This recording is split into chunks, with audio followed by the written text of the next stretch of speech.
Hey everyone, I'm Tori Pop. I'm the festival manager for the Winnipeg Fringe Theatre Festival, and I would like to welcome you to our 2021 Play On #Winnipeg Fringe live stream event. This is certainly not the same as spending the day with you in the Exchange District around the buzz of the festival, but we're pleased to bring you some online content from July 12th to 17th starting at 7 p.m. every evening. That will be featuring some of our favorite Fringe artists, some new performers, a rad band series, and a new addition, the Poetry and Monologue Slams, right into your home or your backyard. I'd like to thank our generous sponsors, Liquor Marts and Assiniboine Credit Union, and for making this all possible, and the Winnipeg Foundation for sponsoring our family-friendly content. I want to give a big shout out to all the local businesses and our Fringe friends who donated to our awesome giveaways. Stay tuned because there's many more to come and lots more cool stuff you can win. And as always, a big thanks to our donors, staff, volunteers, patrons, funders for your unwavering and enthusiastic support of the Winnipeg Fringe Festival. I cannot wait to see you in person very soon, but until then, have fun, stay safe, and happy Fringe!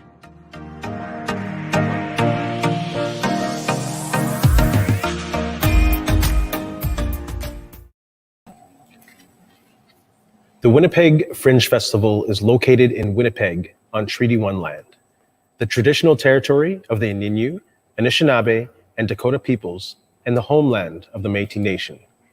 We are thankful for the benefits sharing this land has afforded us, and we are committed to the responsibilities of the treaty. Hai hai, Megwich, Wapata, and Marcy. Welcome back. We are here on day 3 of Play On #Winnipeg Fringe. I am Ray Strawn, and I am honored to be your host here. What we're trying to do is pack like a day's worth of fringing into a couple hours, so I'm so happy to have you with us. We have an incredible lineup today. We have an incredible lineup every night. But before we get into the details of our lineup, I have an amazing host with me, Winnipeg artist, Jordan Sangalang. How are you doing? Hello, everybody. I'm doing great. Nice. Good to have you back again. You were with us last year, and I personally said, yo, I want to work with Jordan again. So thank you. Yes, and again. Oh, absolutely. I'm super honored to be asked, and I was certainly willing to come and join. Thank you for asking. Awesome, awesome. So before we move on to our lineup for the evening, why don't you share with us your Fringe experience as maybe an audience member or as an artist?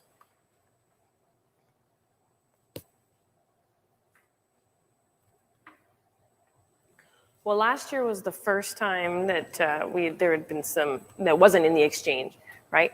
And I thought it was great that we were able to kind of keep it going and not have it close, right? And kind of give up on the system, but have it still as an opportunity and still be very creative and have it run. And I'm super happy to see that the Fringe has kept going throughout the pandemic.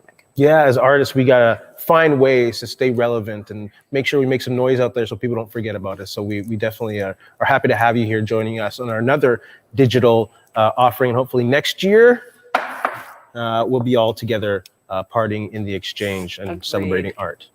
So why don't you tell us what we have going on this evening? Who's gonna be joining us as our acts? Man, I couldn't memorize them all, but tonight we will be seeing Quantum Dreams. There's going to be a live poetry slam contest, Sensible Chuckle Theater, Jurasco, Barney Morin, Eric Andrews, and fortunately enough for the Good Show, a live performance right here from BMO Digital Studios. Super exciting. Awesome, awesome. Who do we have first?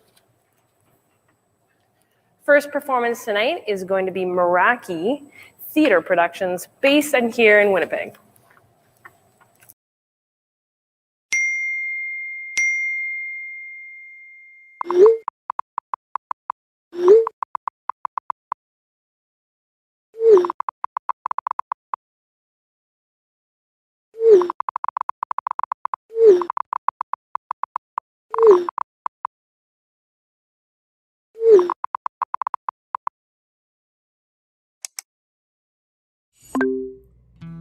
Hi!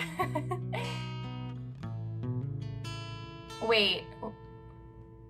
Where's Aiden? Oh, Aiden, I just sent the link.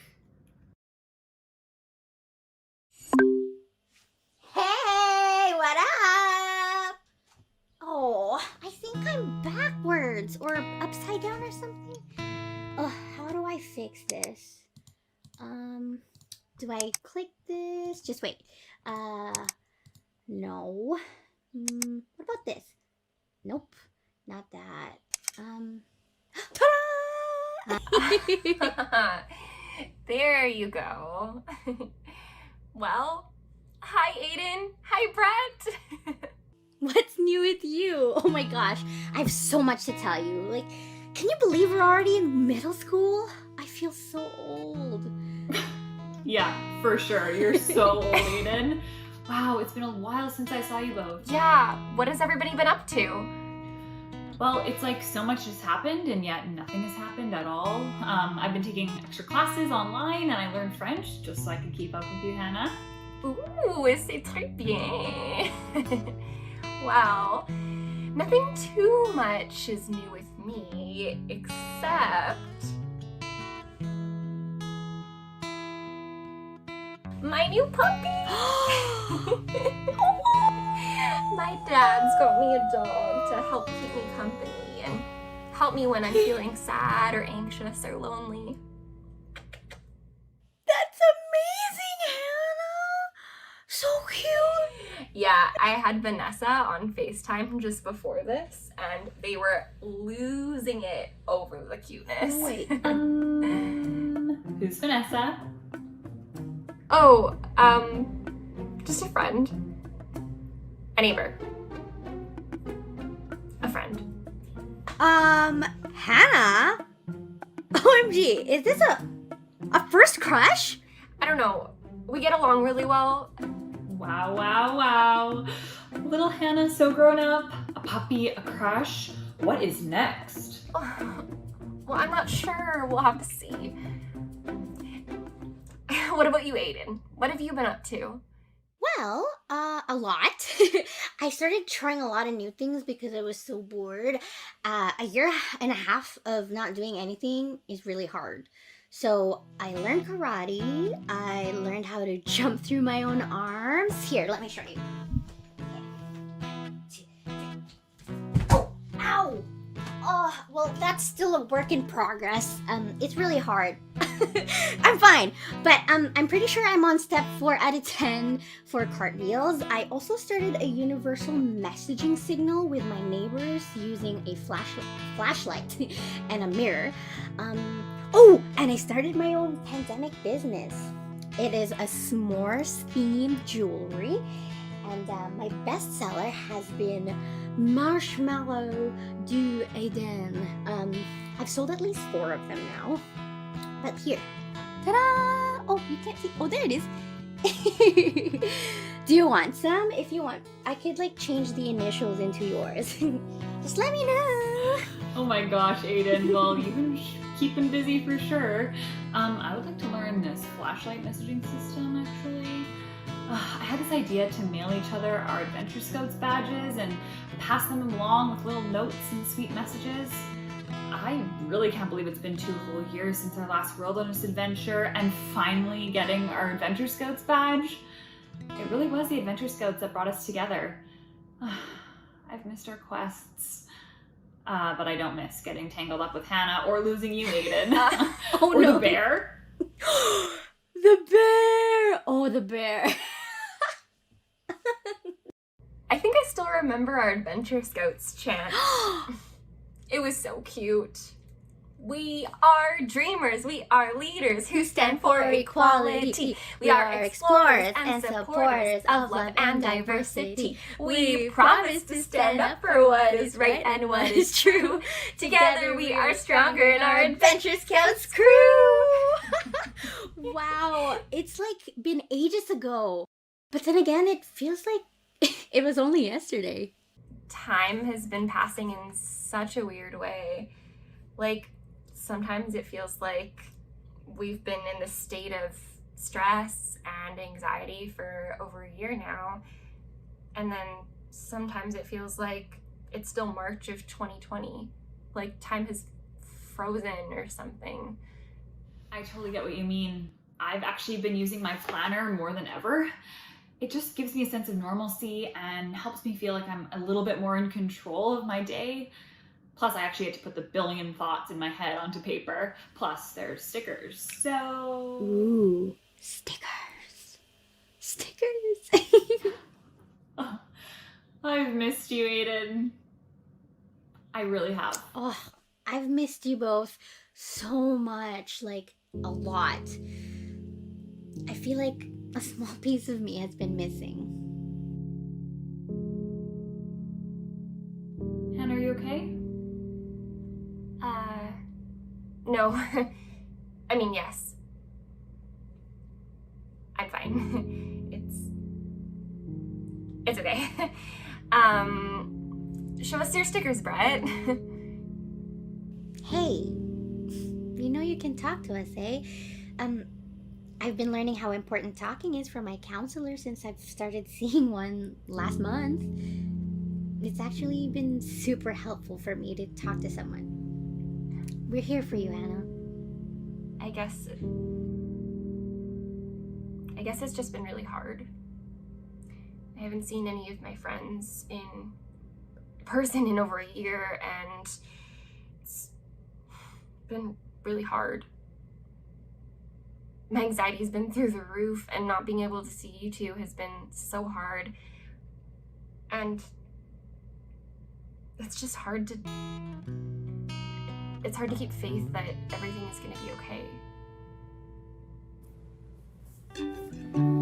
Hey you, it's okay to be scared. I know I feel that way too.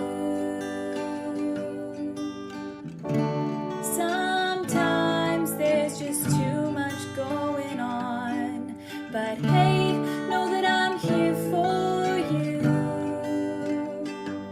So I sing this song and count the things that make me smile, like me and you together. You've got everything you need, 'cause you're right here with me.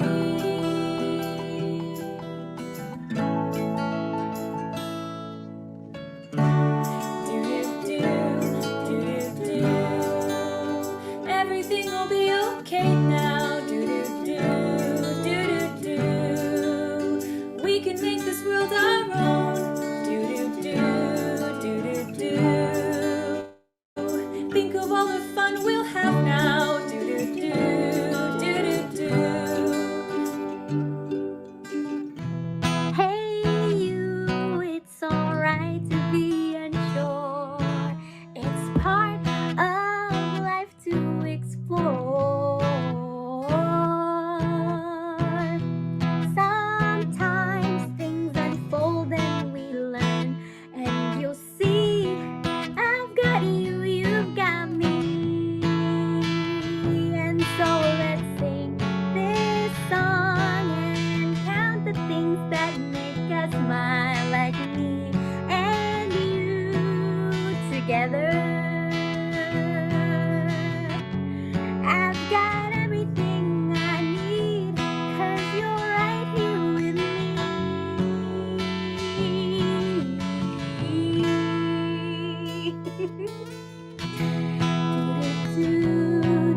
Do-do-do, everything will be okay now.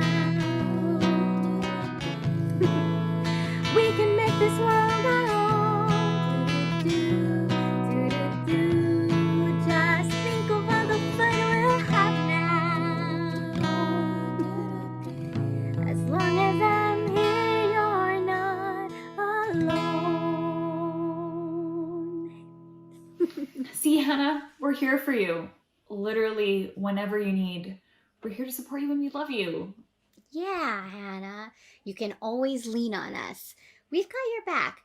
Plus, the three of us make like a triangle, you know, like a trio. We'd need you, otherwise we'd be like a line. Thank you. You have no idea how much it means to me. It's been a really hard year. I love you both so much. It's so easy to forget about all the people who love you and care about you. Thank you for the reminder. I really needed it. Well, some things that's been helping me is to imagine all the super fun things that we could get to do soon. Like imagine, just think about it. We could start a band, or we could go to the Olympics, or we could become stars, or we could all just get puppies. Oh, Aiden, I love you and your big ideas. I try. I mean, something I'm actually really excited about is summer camp. Ooh. There's so many cool ones to choose from, but I'm most excited for theater camp. Theater camp? That sounds cool. Can I come? What do you do? You can both come. It's with Meraki Theater Productions. They run summer camps with other super cool kids. I did one this winter and we got to write and perform our very own play. Hannah, you'd be so good at that. You love to write. Yeah, that sounds really cool.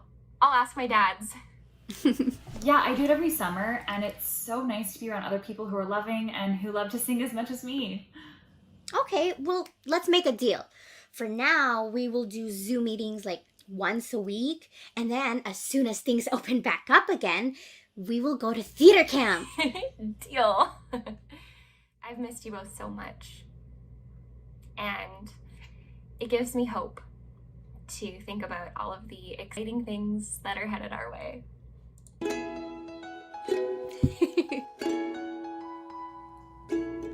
I never thought that I would make it this far. I would always be so scared, but right now, I feel prepared. Me too.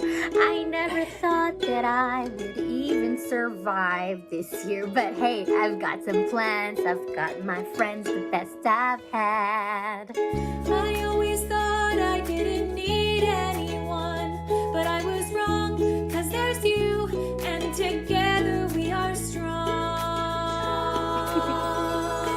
Adventures may be paused right now, but we'll all be back soon.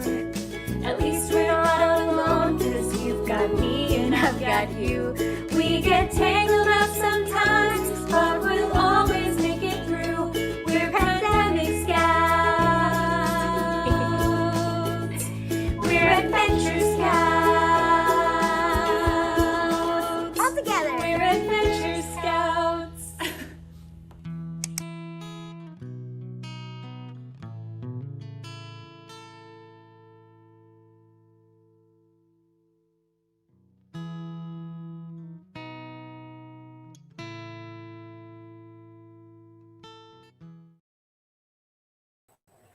Awesome. Give it up for Meraki Theater.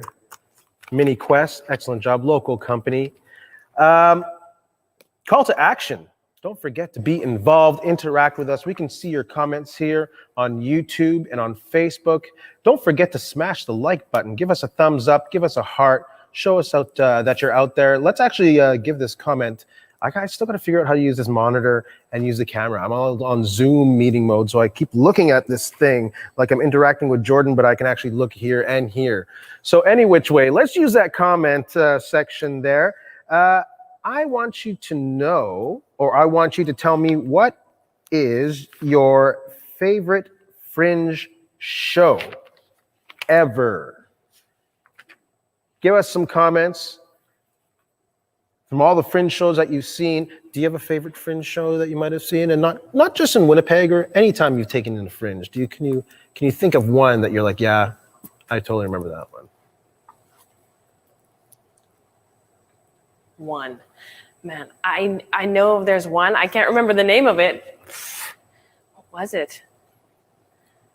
I mean, other than my own shows with 100 decibels, maybe. But I mean, yeah, there's this one I have in my mind, but man, can I remember what it was called? It was a group of people. They were running around with beds, and they had like sheets and everything, but for the life of me, can't remember the name. Yeah, yeah. Well, that's a thing. When you see so many Fringe shows, especially in one year, you're like, what did I see? I can't remember the title, but I remember this happened and they had this kind of set. So I'm totally with you. I remember one time I saw a version of Hamlet done in a basement in the Exchange, and it was one of the wickedest experiences I've ever had. It's not just watching a show and seeing the story, but it was being in the basement, being in the dungy basement and seeing that story happen. So that's probably my favorite show. Do we have any responses out here? Maybe I've been missing them talking. Yes, I remember Drowning Girls. That was fabulous. I think that was done.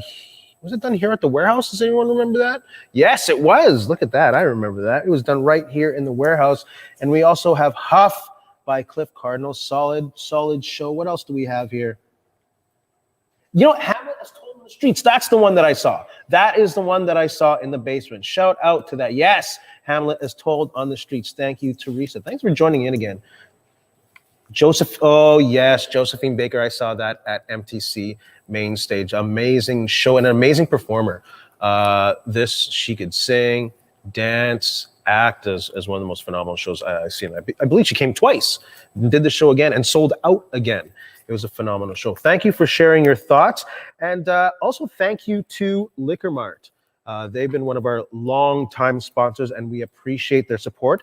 And I believe we have some words from Liquor Mart right now.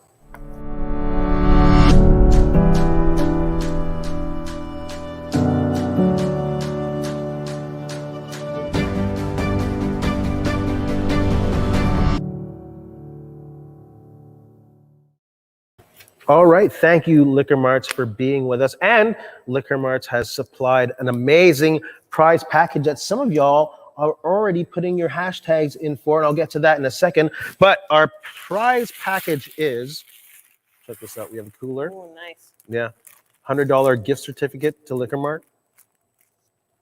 And we also have these ones here. These are my favorite.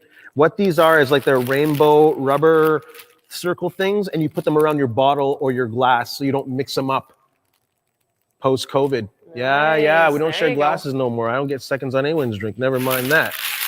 And also, and there's some other stuff in here too, but check this out. You get these amazing Adirondack chairs, and look, you can fold them. Whoa. Yeah, because usually these things are outside, they stay there forever. Yeah, easy.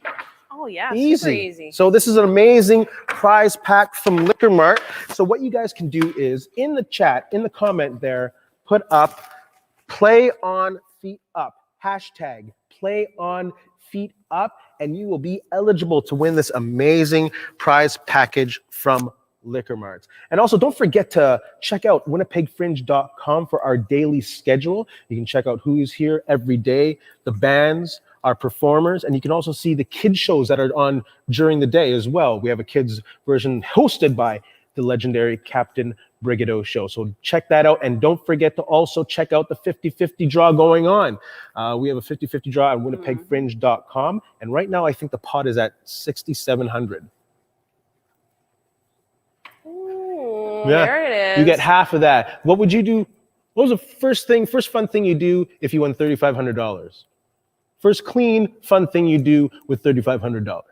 Oh, clean. You're saying clean, eh? For our family friends out there. Probably go to the beach and get some beach things. You know, like hot days out now, so maybe we'll go swimming, do some stuff like that. Get an inflatable tube, be in, something for the pool maybe. Yeah. You know what I do? I think I'd go out there and get because audiences are coming back. So I think I'd go out there and get some season tickets to some local theater companies and finally sit in an audience with other people and watch some live theater. I think that's the first thing I'd do.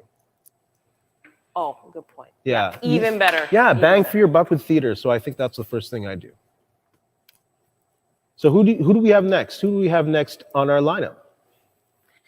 Next for the evening, we have Quantum Dreams. Straight from Toronto.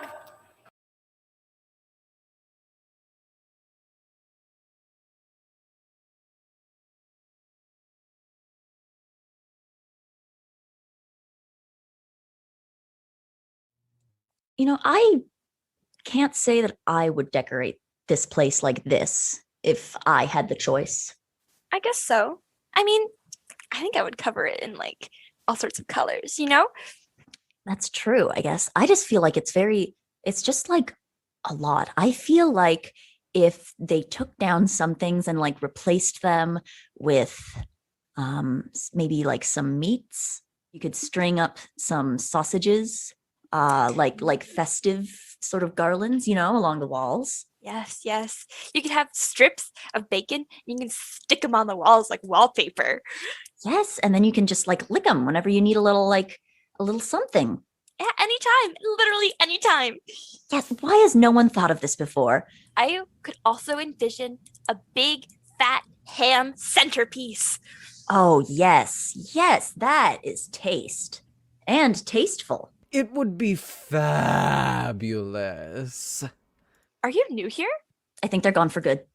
No, no. I know I said that yesterday, but I have a feeling today.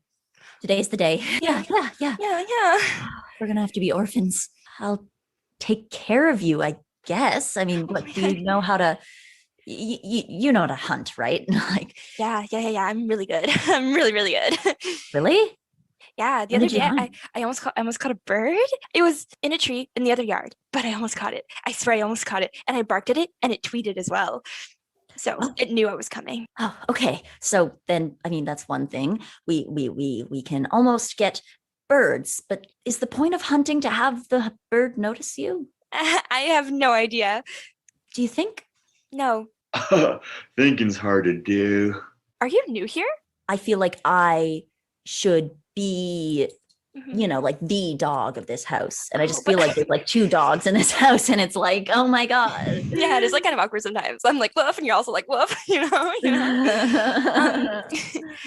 Two pups, just keep on entertaining me with your little discussions and your little stories.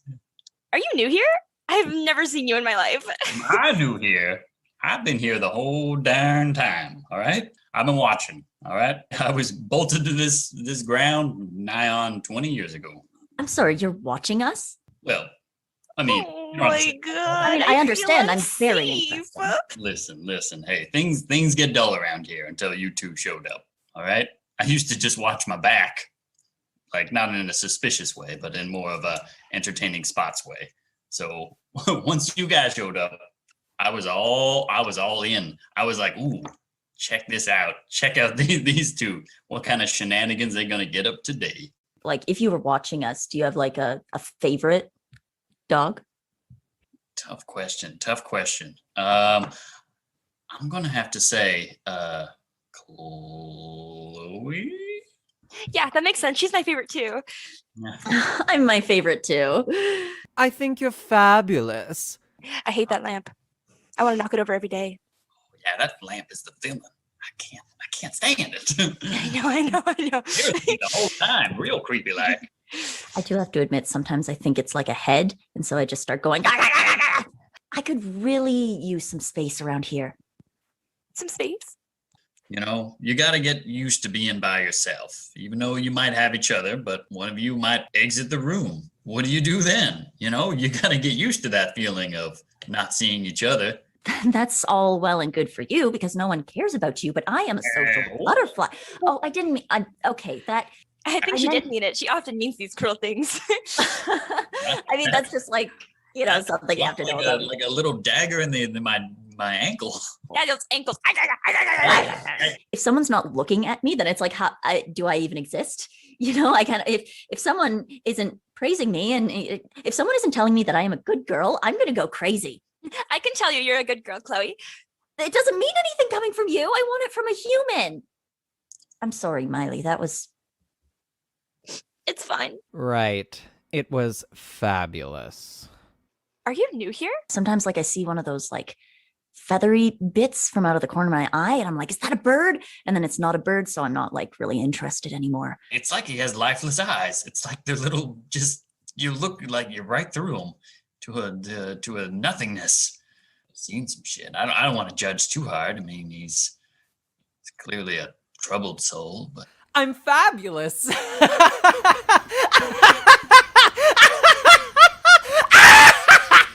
He always lights up my day. Hi. Are you new? I'm new on the couch. Usually they leave me on the floor, but Hey, wait. You smell me every day.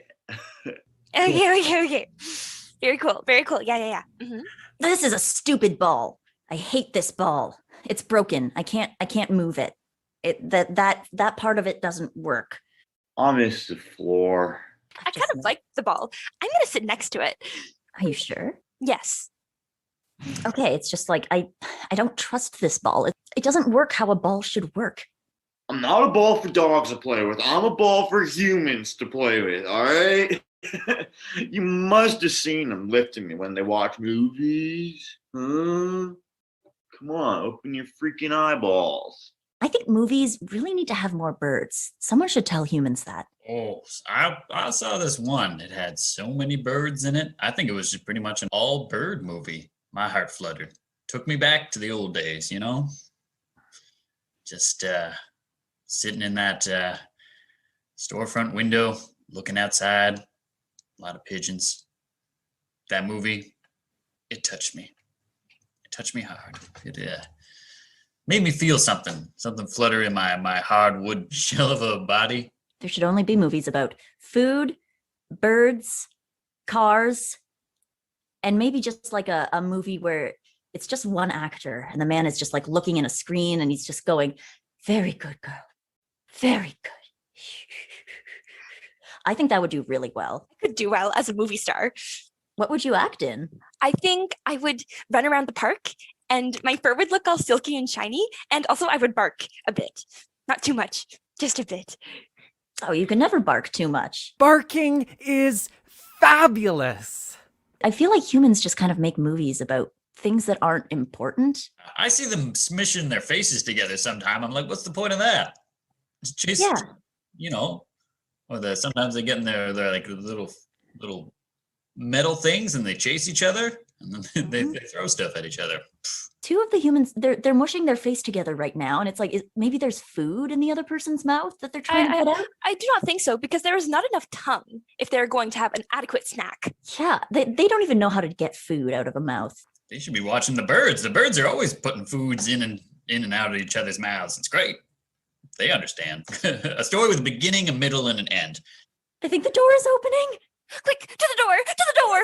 Oh, I thought that they abandoned us. Oh, hello, girls. Hello, Miley. Oh my goodness, hello. Would you please give me a pet, please? Hello, Chloe. Yes. Oh, actually, you could give me a pet instead if you wanted to, because like I'm right here, so like that could be like a lot of fun. Hi, I missed you so much. I missed you so much. I thought I was gonna die. Have you been good girls today? Have you been good? I don't think we could really hunt a bird on our own. No, I totally fibbed about that. I was nowhere near catching the bird. Been good. Oh. We need you. Oh, we love you. We love you. Yeah.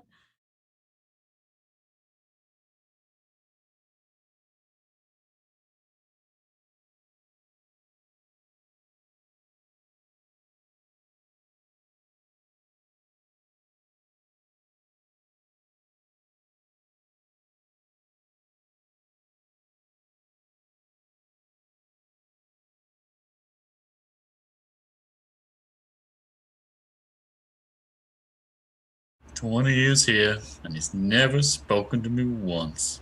Hey, me neither. Oh, I hate him. He always turns me on.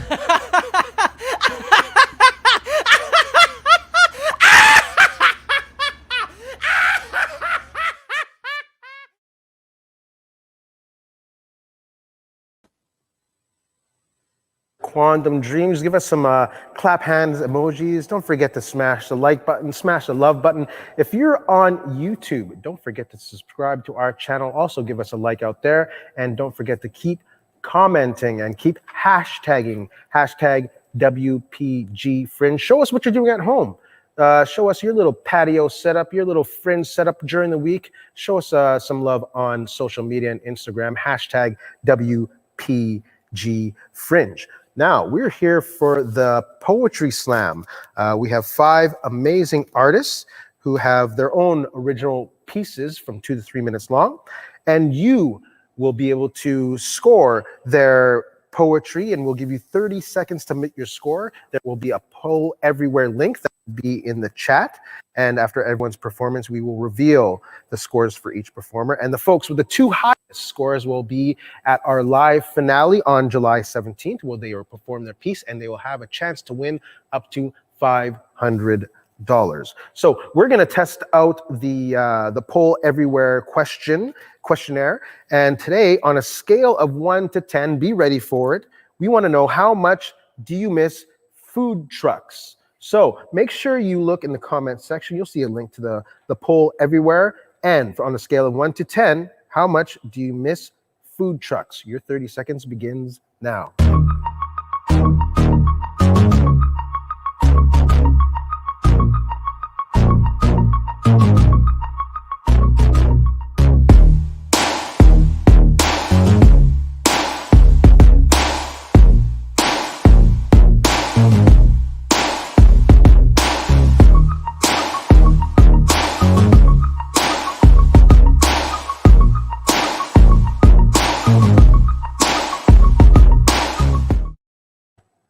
Excellent. The food trucks are definitely one of the things I am missing the most, along with hanging out with artists and seeing shows. So don't forget to go out and find the food vendors that are always with us, working 12-hour days, 12 days in a row at the Winnipeg Fringe. Check out the Little Eggplant. They'll be at the Wolseley Farmers Market and Third and Bird. 2 places. One will be doing Italian sausages, another will be offering paninis. So check them out tomorrow at Third and Bird and Wolseley Street Market. And they are also at Freshco on the corner of Jefferson and McPhillips. And joining them there is also the Caillou Grill, that I never get right in their name, but they have amazing sandwiches. They're also on the corner of Jefferson and McPhillips. And joining them also is Lemon Heaven. And I've loved them since day one. You get those large lemonades and that'll last you a good afternoon on a hot Fringe day. And they're out today at the Leela Supercenter handing out free lemonades for folks getting out vaccines. So go out and support them, Jefferson and Maine. So, Zoe, are we ready to do this poetry? Yeah, we're ready to go. Zoe says yes. So our first performer on the Poetry Slam is from Winnipeg, Manitoba, and it is Paul De Bruin. Questions unanswered. Some rituals are born of those who did them. Take a cardigan off, put one back on. Take 2 shoes off, put 2 back on. Do this, start and end. We could use more of this, what he brought with him, the sense of ease, with which he reached neighbor out to all he met. And while I seldom wear cardigans, sometimes I wish it came easier to walk a mile in those shoes. But his world seems to have gone off the air. In its place, too many quotes from the person who lived next door, expressing shock that a good man snapped in wake of bodies numbered and tagged. It is like a trolley takes us in and out of the world in which this happens. Except the dead don't come back to life. The world is diminished. Nothing else changes. And this show we can't take off the air. We don't know how. There are several different trolleys we know will come around. And when they leave, a few more people won't be here anymore. And I wish it was this simple. Take a cardigan off, put 1 back on.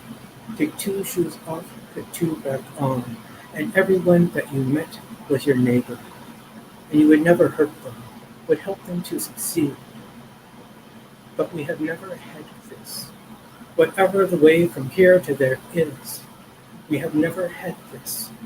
Not universally so. And the trolleys keep coming. We are diminished. So tell me, how many are too many? How many lives or times around? How many are too many? And why does it feel like we're not there yet?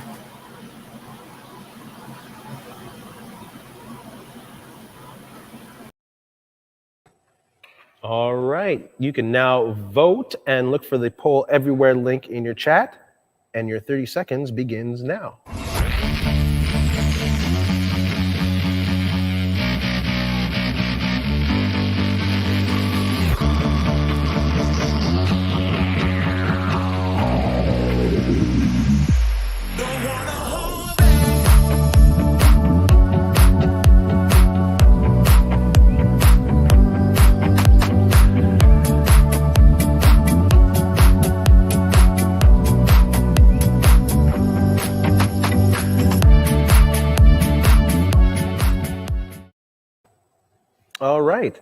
Our second poet is Mason Kane.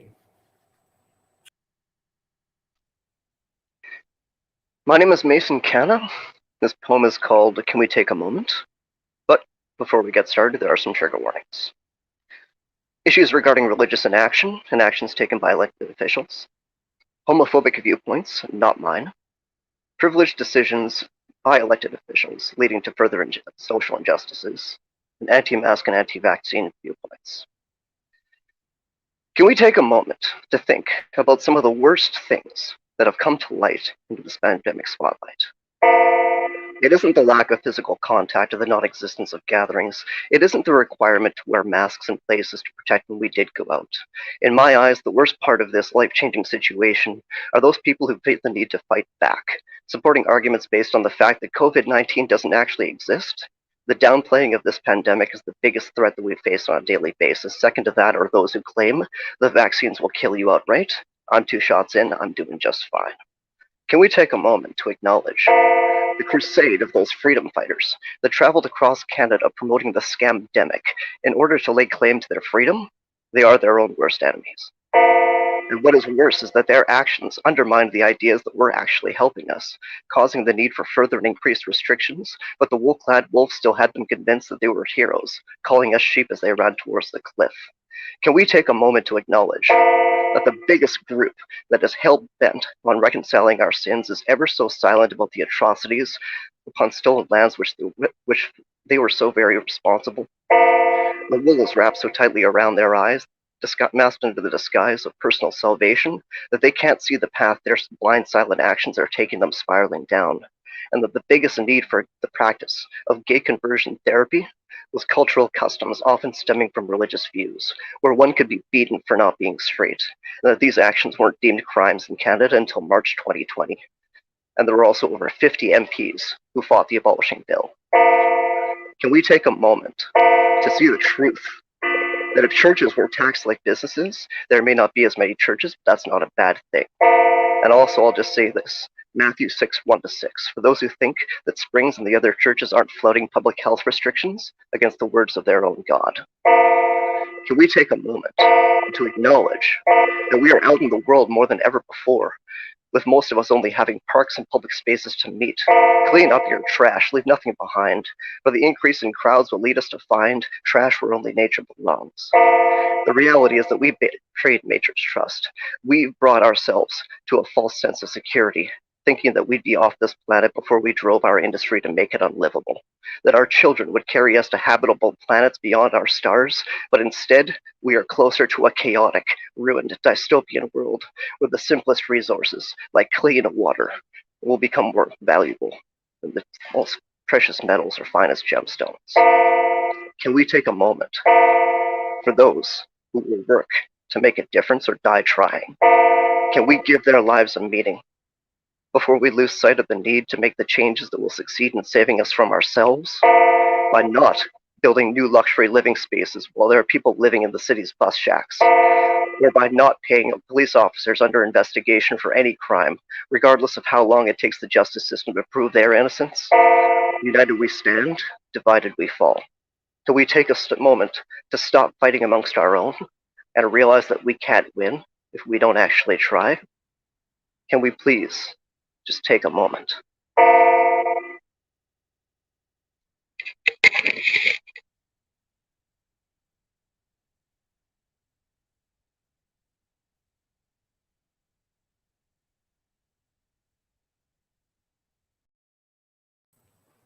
All right, now it's time for you to send in your score. Your 30 seconds starts now.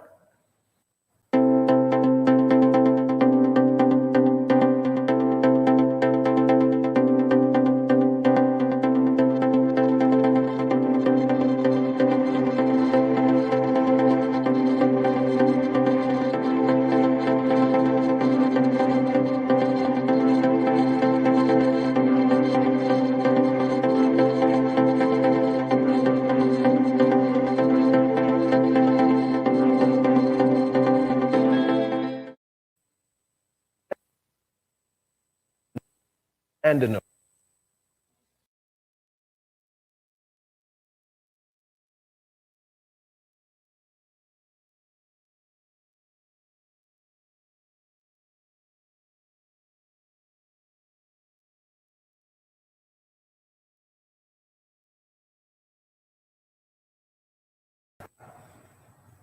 I think a bit of technical difficulties. Noelle, can you hear me? Oh, I think Noelle can hear me. We can't hear Noelle on her end. We're going to try to fix that. I believe we're going to go to number 4 in a second. We're going to come back to you, Noelle. All righty? All right. Fringe, live, just like theater. Anything can happen. So we're going to give the POA a heads up. We're going to come to you. Number 4, they're doing...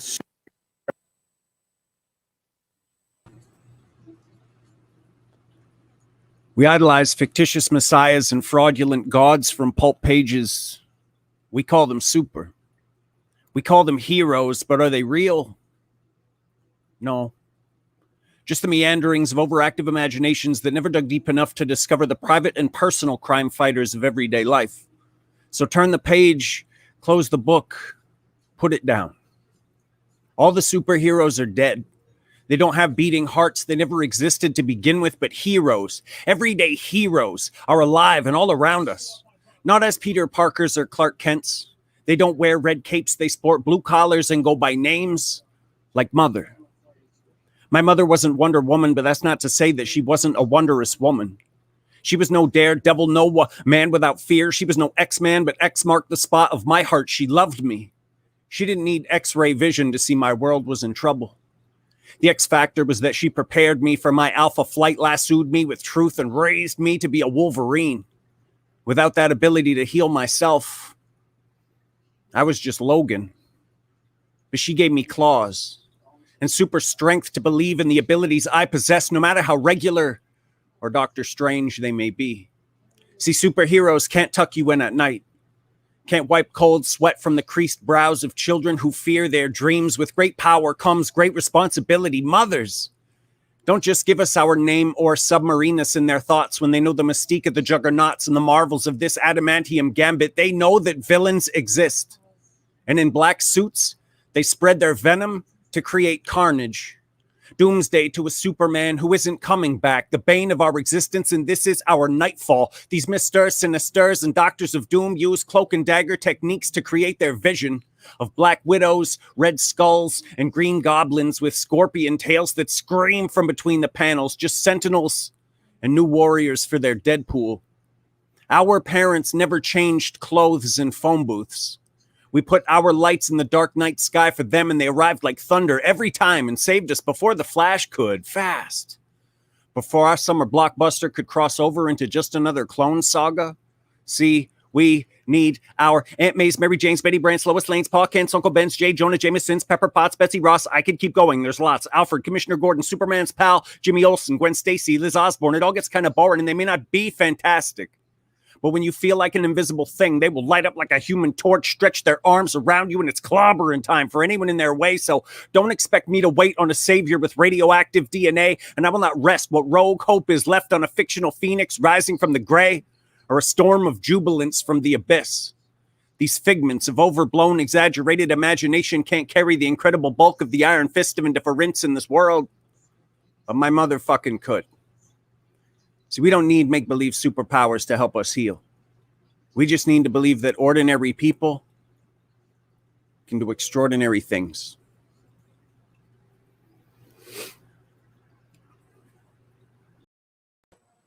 All right, look for the link in the chat to cast your votes, and your 30 seconds begins now.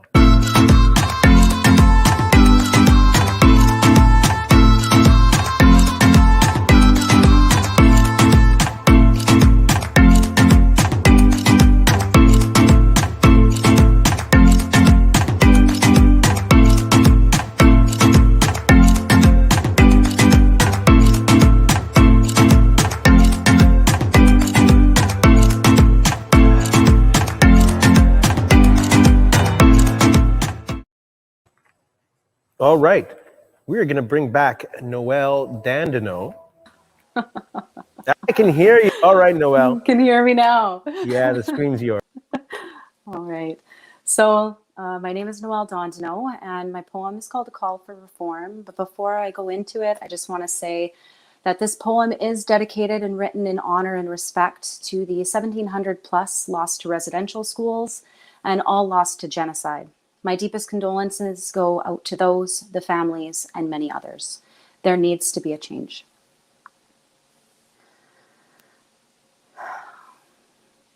This is not about just your struggle or mine, whether you've never known struggle or struggle has been your life.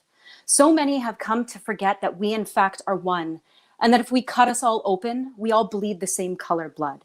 Some are so worried about staying in their own lane that they are continuing to propagate all of this hate and pain, forgetting that no matter which flag one may choose to fly, we should be standing arm in arm and side by fucking side. So afraid to stand up to the man and those that are in power, and instead of demanding change, choose to willfully be blind and cower. It shouldn't matter your age or race, gender, or how you identify. All should have basic rights to be seen, heard, loved, and cared for, and this we must rectify. We must stand up to our leaders and ensure our voices are heard, and not just here or further south, but all over the world. Each and every one of us have the choice to be an ally. And since we're on the topic, the government should start to recognize First Nations genocide. There is absolutely no reason to find 1,700 plus tiny bodies buried near a residential school or church, no matter where they came from or what they believed. This they did not deserve. These were supposed to be men and women of God, committing crimes in the name of the Lord. It's about damn time to hold them accountable for each and every murder. This is only the tip of the iceberg of the atrocities First Nations have endured, as this is a systemic issue that continues for those still walking upon this earth. Still to this day, much to my dismay, for a lack of a stronger word, their people are still suffering, lacking basic needs such as clean running water. Not only were they stripped from their families, their land, and their homes, but their beliefs and traditions were beaten out of them, and at times even worse. It pains me so deeply that one nation could betray another to such grotesque magnitude when they stepped upon their ancestral lands, showing violence instead of gratitude. Now, there is nothing we can do to erase the past. What's done is unfortunately done. But we must join our voices and create a roar in hopes this historic battle can be won. By taking steps to acknowledge and compensate all the suffering and lives lost, and by having our governments and systems corrected, no matter what the cost. We can band together, be an unstoppable force, as we are the many. And even though this may breathe and sound like some type of anarchy, it may just be what we need to correct our broken systems that perpetuate hate and pain and half-assed attempts at reconciliations. Now, there's no amount of money that can erase trauma or revive the dead, as human life is not equatable to a monetary-based price tag. But something must be done, and this most of us know. So it's time we all fought back, because genocide and systemic racism is no fucking joke. Thank you. All right, the link to vote is in the chat, and your 30 seconds begins now.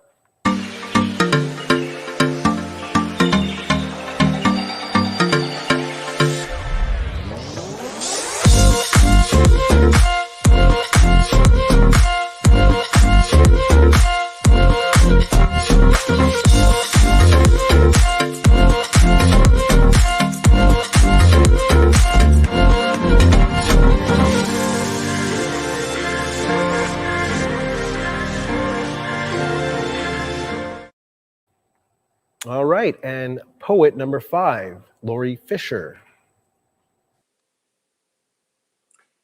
An Ode to Post-Show Blues, written by Lori Fisher. This poem is dedicated to all actors who have ever stepped on a stage to entertain an audience, and to all the shows and festivals we are missing during the pandemic. It is so very still, so very quiet in the middle of the night. The cast party has ended. The farewells have been said. Suddenly, there are no more rehearsals. No more learning the lines, the dance, and the music, arranging all aspects of the show. In this tranquil silence, I remember the laughter and the love we shared in our time together. Strolling in the quiet solitude of the theater, Walking across the stage, we could feel its warm embrace before the audience arrived. A wonderful group of actors and friends who shared my life every day, my theater family. Complete strangers only 3 months ago, now sharing a common bond, tying us so closely together with memories that will last a lifetime. Now, lying in the darkness, so quietly depressing, the silence is deafening. A small puppy blissfully sleeping beside me, happy in his own solitude, in his own little world. I recall this emotion so well, having experienced it so many times before. This familiar feeling, the post-show blues. Anyone who has ever performed endures and fully understands it. In time, we will all move on to another theatrical adventure, another wonderful group of actors to work with. After all, it is what we do, but it will never be exactly the same.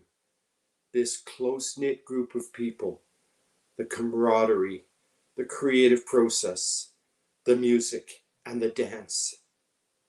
For now, just the eerie silence surrounds me. But in this stillness, the music, the dance, the friendships, and the wonderful memories play over and over in my head as I restlessly fall asleep.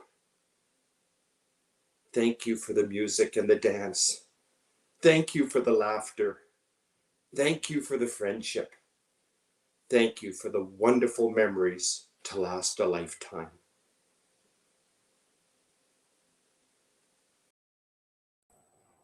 All right, the link to vote, of course, it's in the chat. 30 seconds starts now.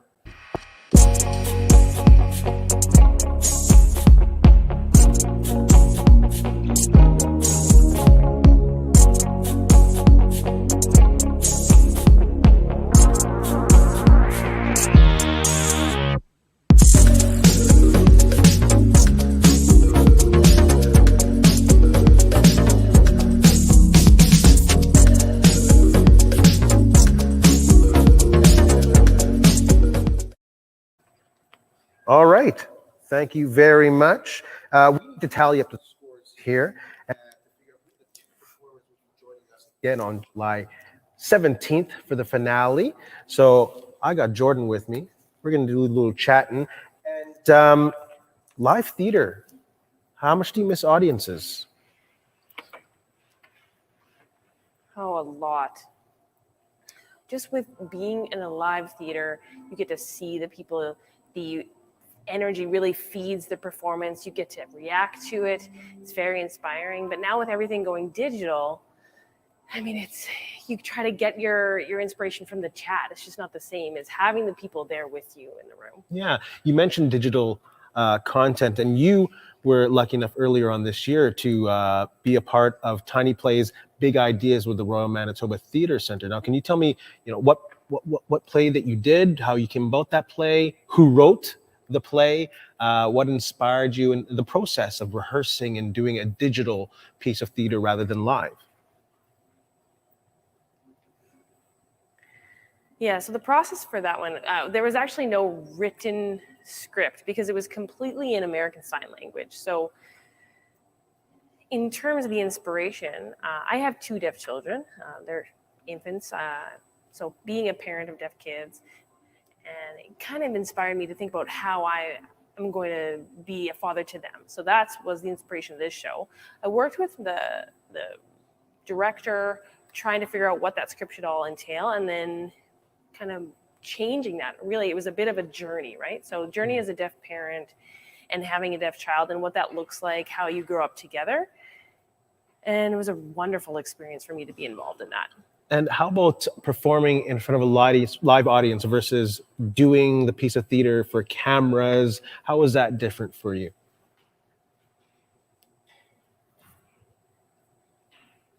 Having to do it in front of the camera was, you really have to have a little bit more knowledge about what the shot is going to look like, where I'm looking, where it's going to be, how the movement in terms of, and the audience for me kind of felt, it turned out they were more of a crew. So I was trying to vibe with the audience or with the crew versus vibing with the audience, but that was kind of the main difference for me.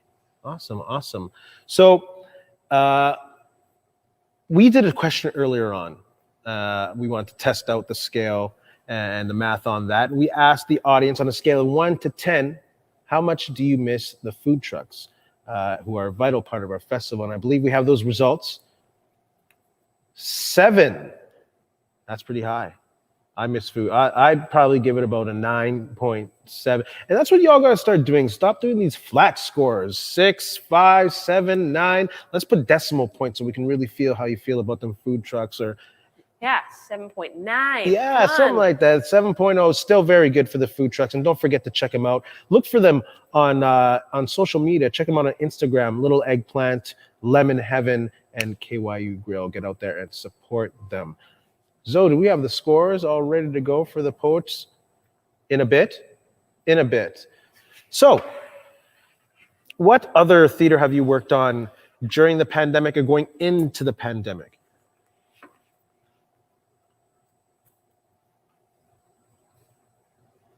I have been doing some online, virtual stuff. Most of it has been a completely deaf cast. I worked with a group from Ontario, and I was just working with another one called Cahoots Theater. Yeah.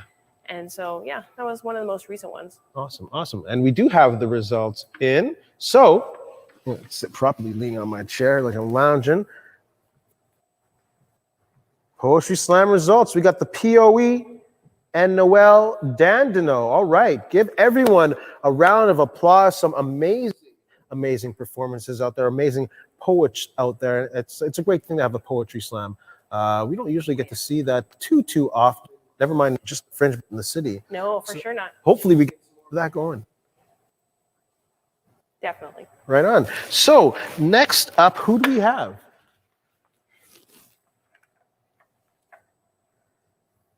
Yeah, next up we have Sensible Chuckle. This week on the nation's #1 ranked reality TV show, we see what happens when a call center worker moves in with a 1,000-year-old wizard.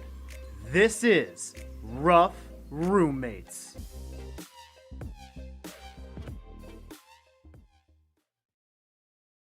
My name is Todd Bellows. I work in a call center, and I live here in Winnipeg. I'm originally from Toronto. I used to live downtown with my girlfriend, but we had to separate. Why is that? Just philosophical differences, I'm much more of an introvert, and such a clean freak, and she embezzled like $600,000 from her company. So, yeah, that caused some tension. So you moved here? Yeah, my company has us working from home permanently now. So, rent is so expensive out there, So I moved out here to save some money. I heard good things, though, good food, good local sports teams, lots of lakes, Slurpee capital of the world, some crime, but lots of crime. But, it's mostly car thefts, apparently, and I ride a bike, so... And you found this ad online? Yeah, I saw it on Kijiji, and I'm not gonna lie, at first I thought it was a joke. It said, "Welcome one and all, but really only one since this is a 2-bedroom, to the opportunity of a lifetime. Only fans of the mystical and fantabulous will truly appreciate the wonders that will be open to them in this residence. Leave all preconceived notions of reality at the door for your perception of time and space, and yourself will change." I just assumed he was big into like party drugs or Molly or something. Looking for a fresh start, Todd pulled the trigger and moved in with local magician Alfonso the Magnificent in a 2-bedroom detached house. We sat down with Alfonso to get his opinion on the situation, but all we could get from him was his signature catchphrase: magic. The question was, how long have you lived here? Things were pretty good at the beginning, you know? We mostly kept to ourselves, you know, two lone wolves. But when we did hang out, it was actually pretty fun.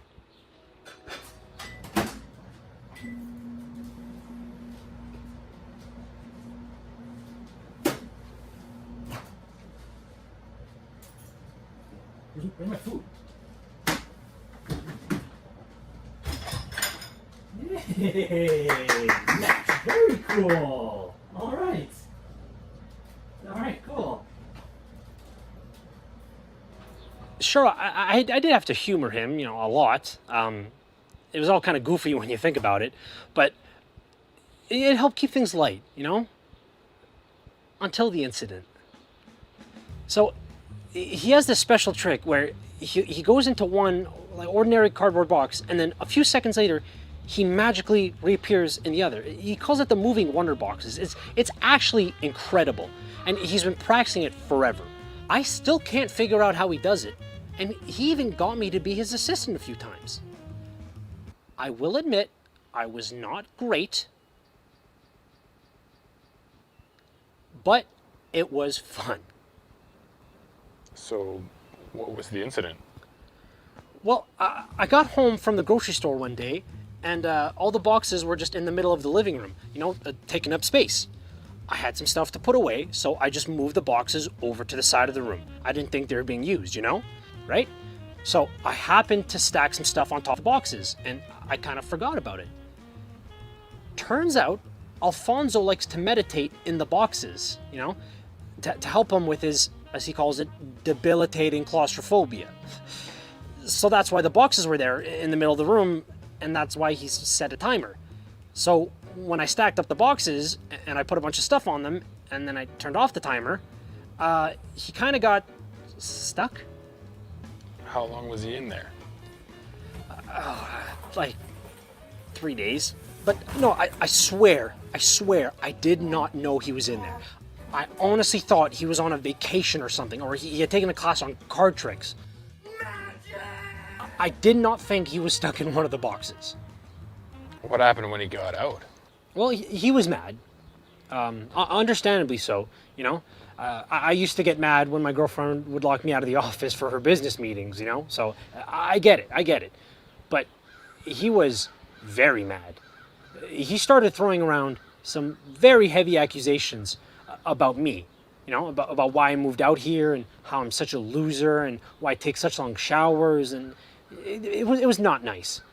So when he started yelling at me, I just started yelling back, you know. Like I'm not afraid of confrontation, you know. I'm not gonna let anyone push me around, you know. Please don't move so much. I'm sorry. So, you know, I may have said some things about his career, you know, about how he's basically a glorified kid's birthday party act, and you know, he made fun of my look, you know, said I'm an uglier, fatter, older, creepier version of the kid from Sixth Sense, which cut deep, I'll admit. And so I said, you know, that magic isn't real and his whole life is a joke. And you know, that's when he made the snakes appear. So what happened after? The next day, I thought I should be the one to apologize, you know, be the bigger man. So I baked him a cake in the shape of a top hat, and I brought it up to his room to apologize. It did not go well, no. And that's when the trick started. It started small at first, you know? Like basic pranks, but with like a magic twist. Like my keys disappearing and then showing up a few days later in our unopened mail, or, you know, somehow replacing my sealed anxiety medication with laxatives. You know, honestly, I would have been impressed if I hadn't been so anxious about the violent diarrhea. You know, obviously I wasn't enjoying this, but I thought it would just fizzle out after a few days, you know.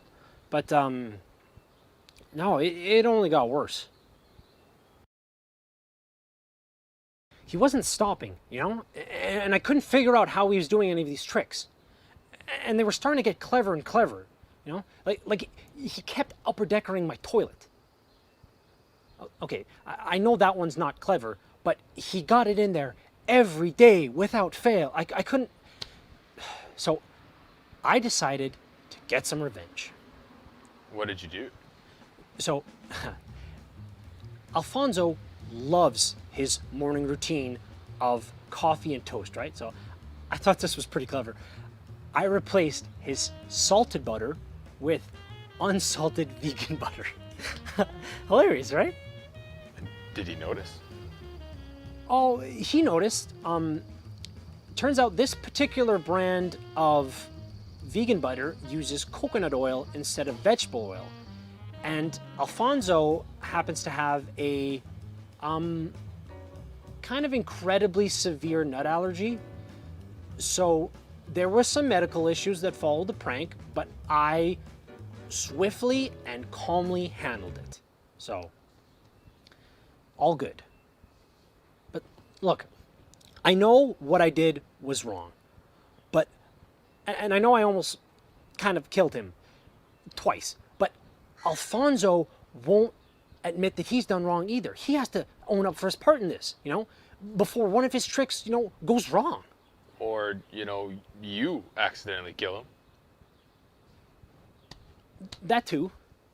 With no end in sight to this magical roommate prank war, we decided to bring in an expert who could help. Rebecca Tremaine is a mediator, grief counselor, ghost whisperer, interior designer, auctioneer, internal combustion engine mechanic, and so much more.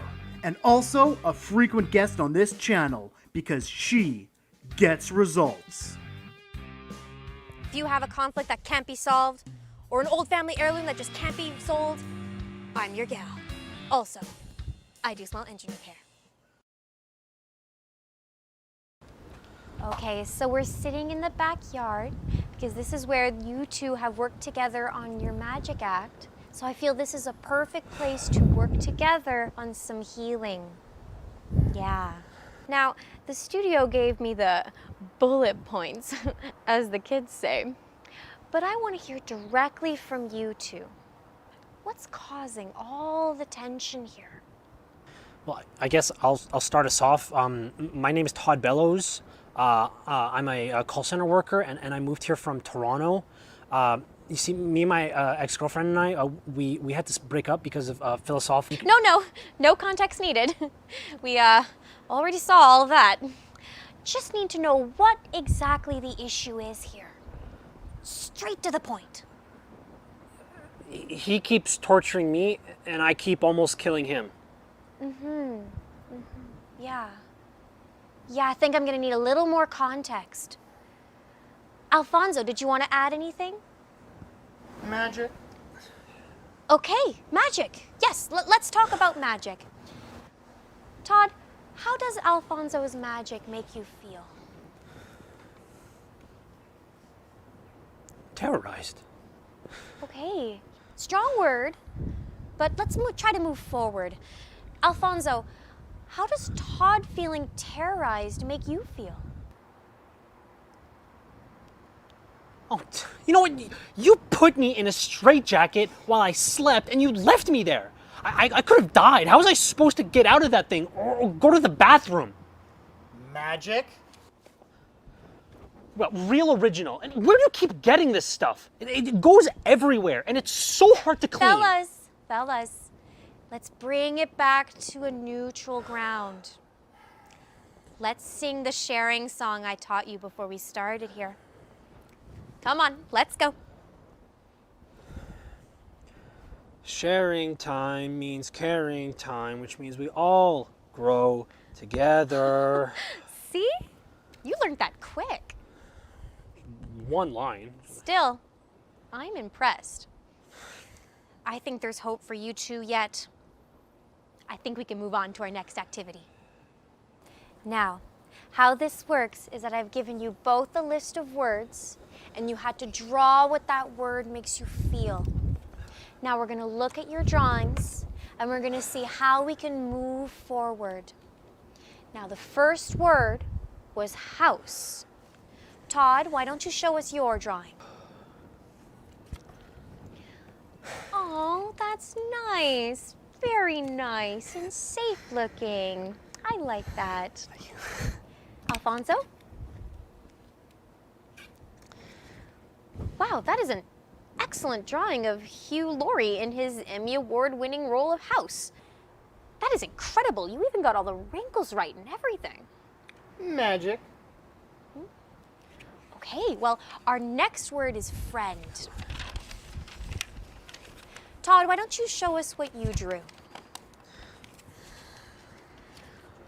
Oh, it's two friends playing catch together. Oh, and they're both smiling. Isn't that fun? Alfonso, why don't you show us what you drew? Okay. So when you think of friend, you think 602-704. That is my SIN number. He wrote down my SIN number, you son of a... Our last word is relationship, as in what you hope this relationship to be. Alfonso, why don't you show us your drawing? All right, it's a drawing of you burying Todd alive from the looks of it. Oh, like a magic trick. Isn't that neat? Real classy, yeah. Way to follow the exercise. Now, there is no judging in this sharing circle. He's literally murdering me in that drawing. As long as we not do judgingly, okay? All right, Todd, why don't you show us your drawing? I don't want to. Come on, show us. It's dumb. I think we'd all appreciate it if you followed the legally binding contract of the sharing circle. Fine. Ah, so you drew yourself like a wizard, like Alfonso. Is that why you've been acting out? I'm jealous, okay? You know, you've got your thing, you do your magic, and you're really good at it, and you just go for it, and you do it, and... My last living situation wasn't good, and I haven't made any friends yet. And I know I haven't been the best roommate, and I'm sorry. I just thought I could show you with this drawing that I thought if we tried, you know, together, we could be... Magic. Magic? Magic. So, you guys have any ghosts you need taken care of, or? Things are a lot better between me and Alfonso now. You know, there's still a few tense moments every once in a while where, you know, I'll accidentally misplace something of his, and he'll pull the money out of my wallet through his hat, you know. But I feel like we've really been vibing lately, you know? I even decided to extend my lease by a year. So, you know, watch out, world, because Todd and Alfonso are ready to roll, you know? We're locked and loaded, and we got big things coming. It's going to be, you know, magic.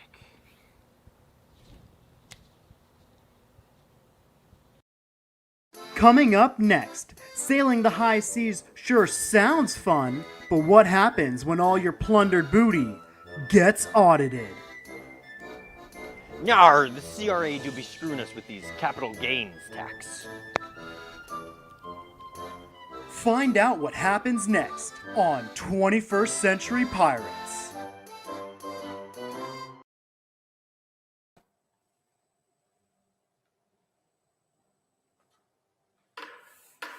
Ooh. Hey! All right, our next performance is Wayne James from Beausejour, Manitoba.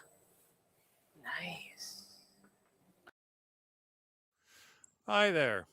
Well, I'm standing on a spot where some 60 years ago, give or take, there used to be a silo here. Not one of those vertical silos. This was a horizontal silo. Two parallel walls that ran back 50, 75 feet into which the silage was piled. We'd been shipping cream back in those days, and that was a lot of work because we had to put up hay to maintain the cows over winter. You know what that's like, eh? And it was thought silage might be a better way to go, so my grandfather and my father, who were operating the farm at that time, set about in this new endeavor. Now, my mother would be out on the tractor operating the machine that masticated the hay and threw it into the back of two old Ford trucks. One was a flathead V8 and the other was an even older Model A truck. Neither of them were dump trucks, so my father and grandfather built a sling affair to put on the floor of the truck into which the silage was piled. And when the truck was brought in here, it was my job, and I was about 10 at that time, to back an old Oliver cat up to the truck, hitch up the sling, and pull it off the truck. And then once that was done, I'd pack the silage down with the cat. Well, we did a few test runs just to see how the system was going to work. And after the second run, my father and grandfather stopped what they were doing and put their heads together, and it was obvious to me there was some sort of problem going on. Well, I stopped what I was doing and went over to have a listen. And it turns out the gist of the problem was that, well, when you start pulling on something, there's a certain amount of resistance. Not everything wants to come along at once, and so some of the silage would fall off the back onto the floor of the truck. And the second problem was, once you got the sling off the truck, you had all the silage sitting on top of it, and it became a real problem to get it out. Well, once I had the gist of the problem in my mind, I stopped, thought about it for a bit. And it seemed to me, well, if you extended that sling a bit and threw it over the cab of the truck, and so that once the truck was full of silage, you'd throw the sling over the top of that pile and hook up to the top of the sling. So in effect, what you were doing is rolling the silage off the truck instead of trying to slide it off. Well, bingo, she worked like a charm. And what worked like a charm, of course, was my imagination, because that's what I'd done. I imagined the possibilities of how we might solve that problem and came up with a very viable working solution. And the other thing is, I just use my memory right now to tell you of that incident. Very powerful tools, the imagination and the memory of the human being, eh? It's what I use in my life to make sense of the world, especially my imagination. I see connections between things, and I use that imagination, my sense of connections, to build my sense of reality, my sense of what's going on in the world.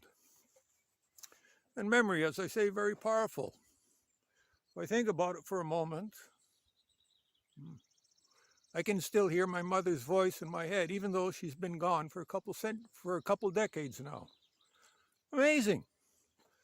And then you have the collective imagination and the collective memory of a people.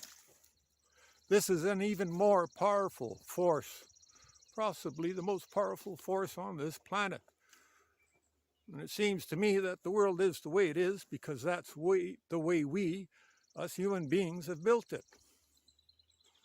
I mean, we are the dominant species, are we not? Everything that happens around here seems to fall under our control. Well, let's cut to the chase here, because we don't have a lot of time together. I got to tell you straight out, I think we're living in an age of insanity. We're crazy, batshit crazy. Crazy as loons. We got this global warming going on right now. Everybody's cooking, eh? We knew it was coming a couple hundred years ago, but it took us up to the last 25 years to start to grapple with it, and a bit, well, just maybe, possibly we did this and need to hold ourselves accountable. But we won't hold ourselves accountable. We just say it's a crisis and we got to do something. It's the same sort of thinking that went on when we had that cod fishery collapse, eh? Nobody would admit that it was going to end. They said it was impossible to outfish all the cod. Not till they were gone did we have to face that reality. Well, here's an even deeper, more startling fact that it troubles me daily. That every child that comes into this world is born with a body that contains synthetic toxins. Every child that comes into this world is born with a body that contains synthetic toxins. Doesn't matter where that child is born, up in the high Arctic, Sahara Desert, the highest mountain, deepest valley, don't matter. Because everything is being saturated with these toxins that we're pumping out. And as a farmer, and you might have guessed I'm a farmer, eh?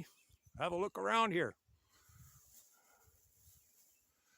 This is my home. It's been my home all my life, where I grew up. Us farmers been pumping chemicals into the environment for, well, the last 50 years or so, eh? Then you got all industrial pollutants that are going on. Well, I can tell you as a personal story that the only reason I use toxins is to make money. I don't do that anymore. Oh, some 20 years back, I was using those toxins. That's how my imagination was working. I tended to believe the salesman that said, well, yes, there is some poison involved, but it's so diluted. There's so little of it, it's not going to be a problem. Besides, you're going to make money. That's the real point of the whole exercise, is to make money. So I was doing it, and I rationalized that what I was doing was a good thing because, well, I was keeping the farm going. Well, as I say, about 20 years ago, I loaded up some chemicals and was set off for the field with it. And as I was coming up on the field, I'd been thinking about this fact that it was actually poison I was spraying on the field. And as I came up to the field, I admitted it to myself, and I declared, well, here comes Dr. Death. Whew. The little bubble of illusion I'd been living in just blew up right in my face. I couldn't deny it. It's what I was doing. And at that very moment, I became an organic farmer. It's what they call an epiphany moment, eh? And you're faced with the reality of a deeper truth. Well, as I said, I think we're living in an age of insanity. And I got to ask myself, well, why are we so driven to the point where we will not admit what it is we are doing? Well, here's a hint. Last year, this COVID thing struck up, eh? And the Canadian government started pumping up billions of dollars, hundreds of billions of dollars. Someone asked the outgoing governor of the Bank of Canada, they asked, where's all this money coming from? You know what he said? Well, let's start off with what he didn't say. He didn't say we're going to tax the rich and redistribute the wealth and share it with all Canadians, share the wealth equitably. No, we're not going down that road. Heavens no. What he said is we get this money out of thin air. Thin air. That means to me that we get it from our imagination. We believe it's there. They enter those numbers into a computer someplace and bingo, bango, there's your money. It's only there because we all believe it's there. Now, every time I leave this farm, I carry a piece of plastic around with me. That piece of plastic's got on it my name embossed, along with some numbers, and a secret number code on the back of it. Protect me into the future, eh? Oh, I feel so comfortable about that one. But that piece of plastic is just a representation. What it represents is money. I know what it says to anyone that I meet and hand it to, that says to them, well, this man here will have money in the future. He's a good bet. Sell him whatever he wants, because he's going to pay in the future. Or to turn it around another way, I'm robbing from the future to have what I have today. Because somebody down the road's going to have to pay for this. And you know who lives down the road, eh? Our children. Well, it turns out I'm a seed farmer. I grow seeds. And I got to wonder about this new technology we're coming up with, eh? Genetically modified organisms, CRISPR, gene editing.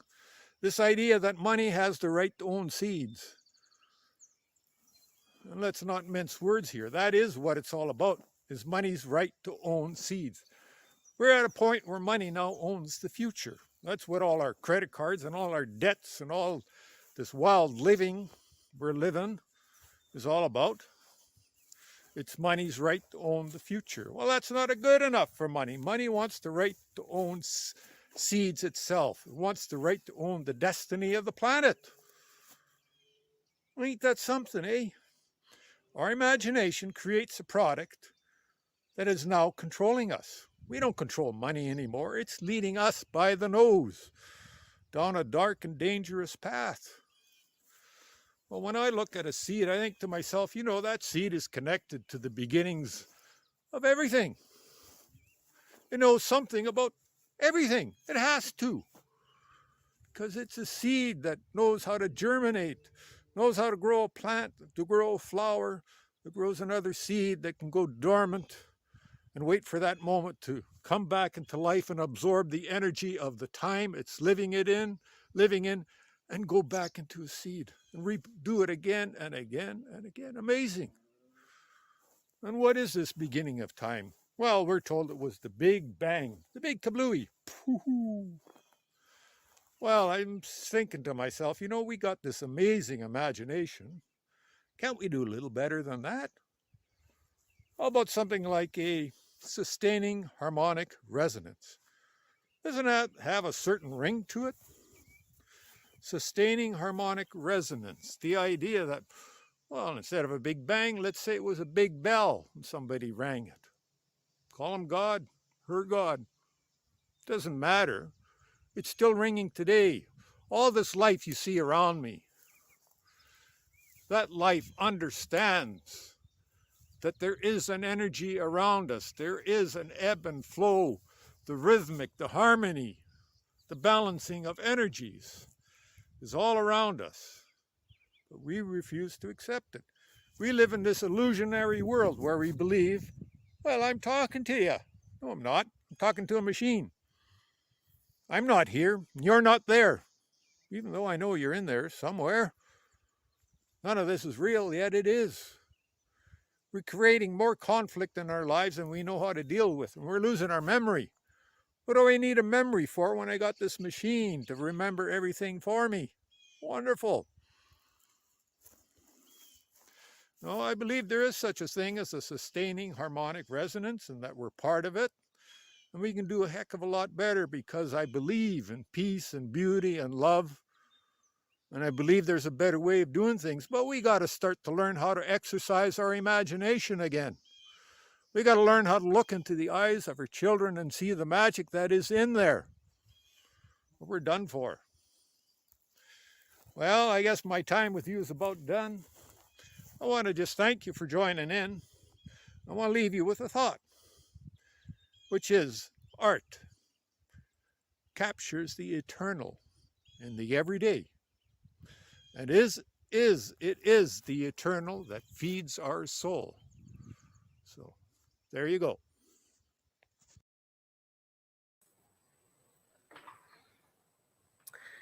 Right.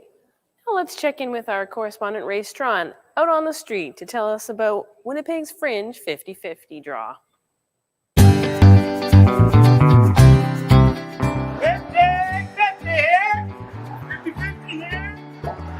50-50 here. Andy Mac, 50-50.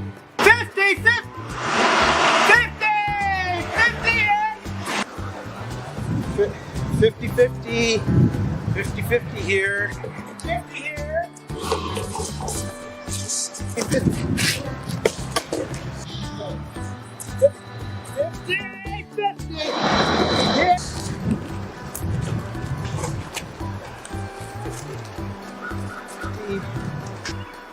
50-50. 50-50.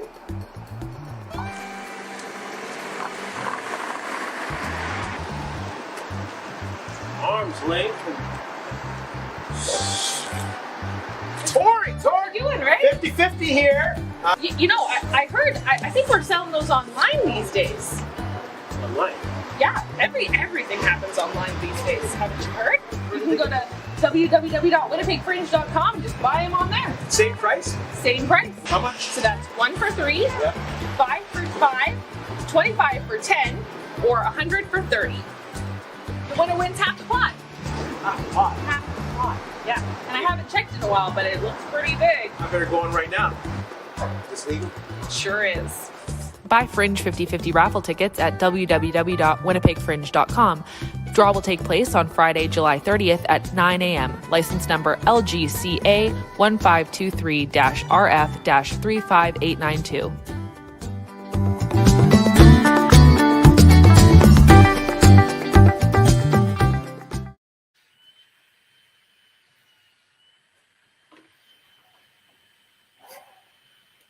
Tube Dude. All right.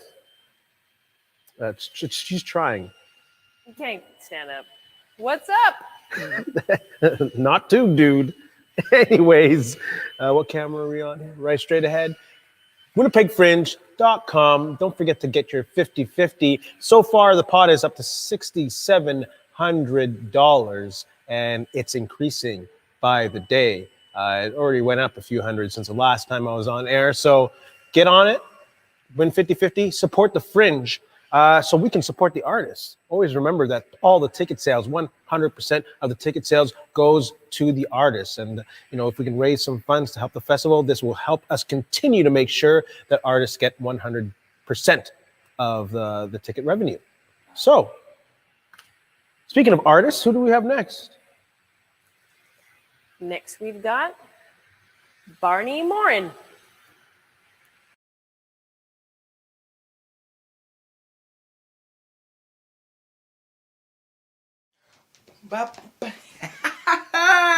Welcome to Bonnie's virtual party for the Winnipeg Fringe Festival. I know, normally if anybody knows me, you know that I do comedy. Well, tonight and today and this afternoon, we will be dancing. So make sure you got your stretchy pants on, because we all know COVID wasn't too kind to the body, and I want you to get you moving and grooving. All right, but first let's check out who's here with us right now. We got Phil, Eugene, you're gonna be a dancing machine.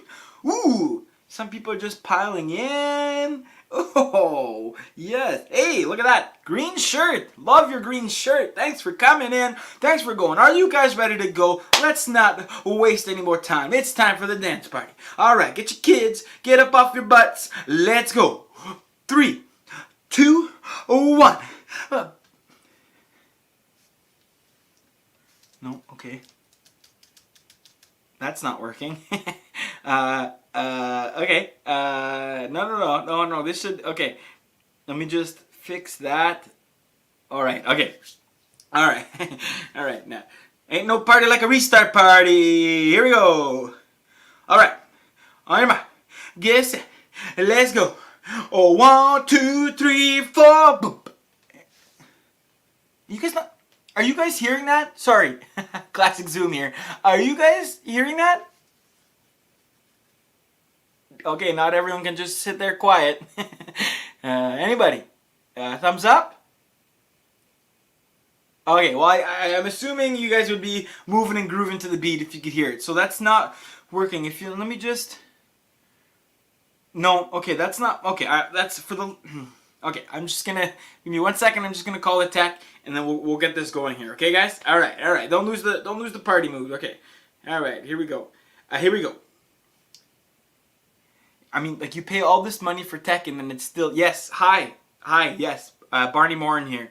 Yeah, from the virtual party.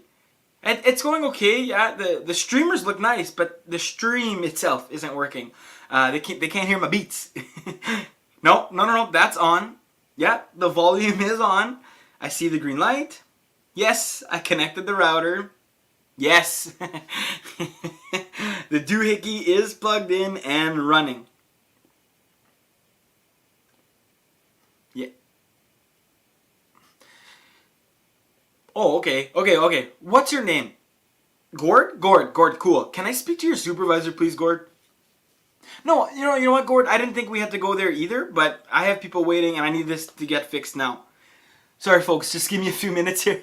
Gonna deal with Gord and we'll get this sucker back up and running. Have some drinks, get your balloons popping and going, and the party's coming, okay? Just hang tight, 1 second. Enjoy these sketches in the meantime. No, I need you to fix this now or I want a refund. That's what I'm talking about. No, that's unacceptable. I can't even handle that.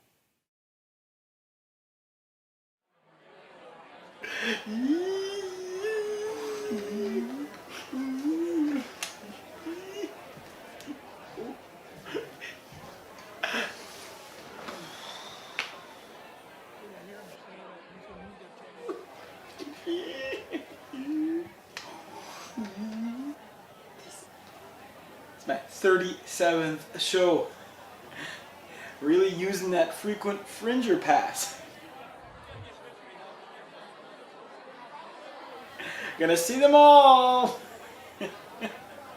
What brings you to this show? Oh, my buddy. I share a cubicle with one of the performers. It's all they've really been talking about for the last month, so I figured why not make it my first Fringe, you know? Your first Fringe show? This is... Congratulations! Oh, this will be a perfect one. It's not too long, it's not too big. It'll be perfect for taking in your first show.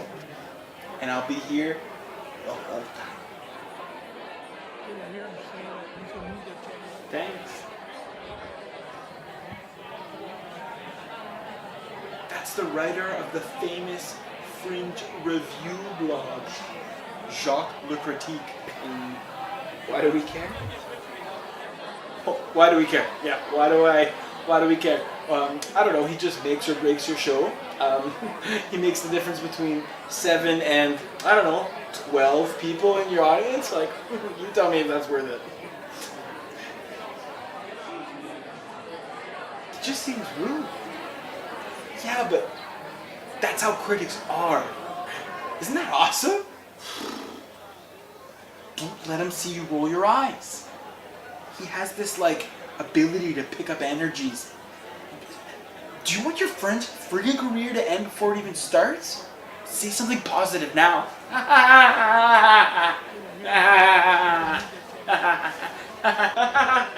Do it. Hey, those are some real nice black boxes, eh? Okay, good. More. Pretty nice that we didn't have to stand in line, eh? No, that's negative. Try again. I'm really looking forward to this play. Chekhov and Celine Dion, like, pretty avant-garde. Okay, better. Bring it home now, big boy. The synopsis alone made me weep, and I'm questioning my relationship with my parents. Okay, we're back on track now. Oh, here we go!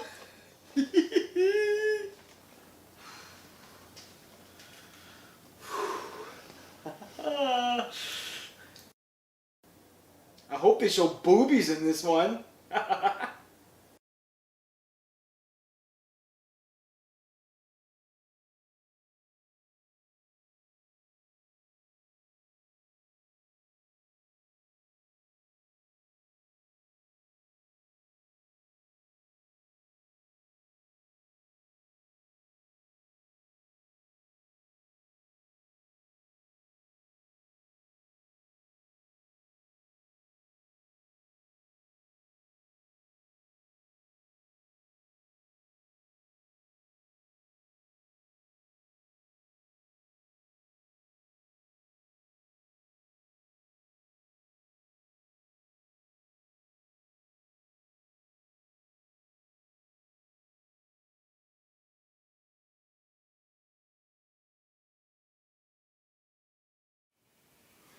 Oh, hey, welcome back to Barney's party.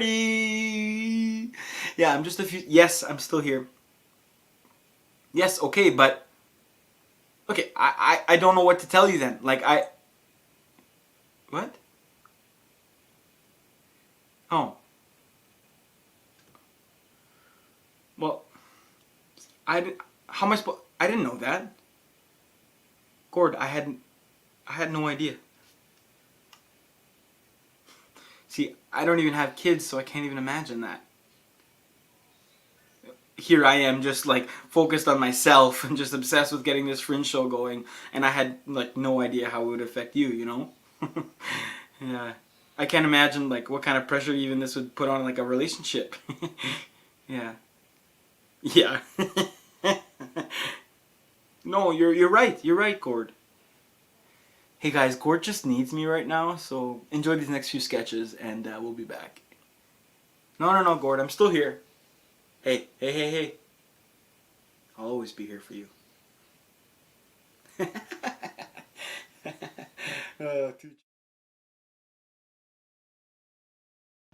Do you sometimes feel too polite? Maybe you suffer from CP. Never feel like you're getting where you need to go?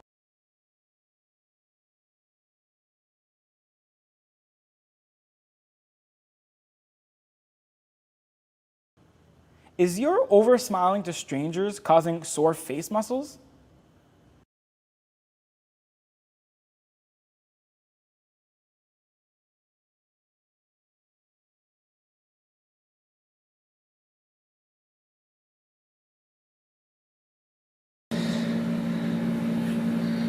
You look good. You look like the boss. You're the boss. I think this thing needs more bikinis, bikinis, bikinis. Thoughts? Ever been so polite you felt a project might fail at work? That's what I like to see.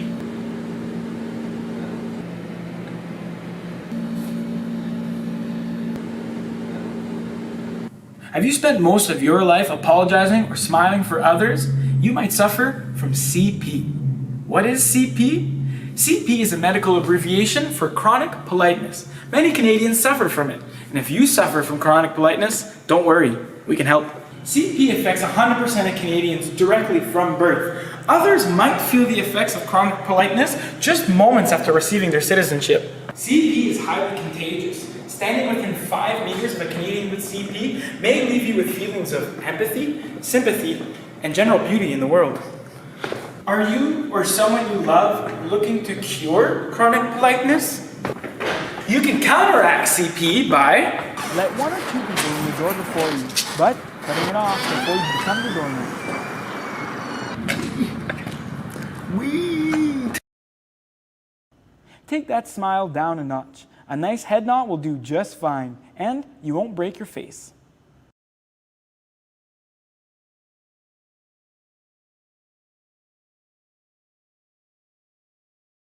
In meetings or times where sharing your input is important, Thoughts? It's cool to assert yourself. Hey guys, I was thinking less is more. What if we just do it with the phone instead? It'll be cheaper. Others might even agree with you and value your input.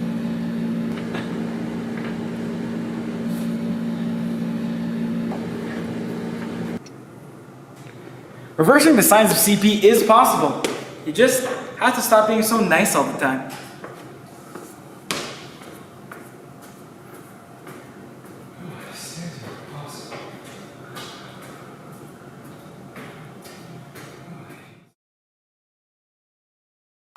My name is Steve McGruff, man, and welcome to the Melbourne Acres. Come along with me and I'll show you how I dedicate my life to harvesting artisanal twigs to make your lives better. You may have heard of smoothies before, but you're gonna become a twiggy after this. Ever wonder what the difference between a sureberry and a furberry is? Well, look at the fine grains on the furberry, and if it says leopard, well, you got yourself a furberry. Out here collecting artisanal twigs, it's not for the faint of heart. You have to be trained. You have to be about your wits at every moment of every day. Oh, that's fernaberry if I've ever seen it. We're gonna harvest some juniperberry.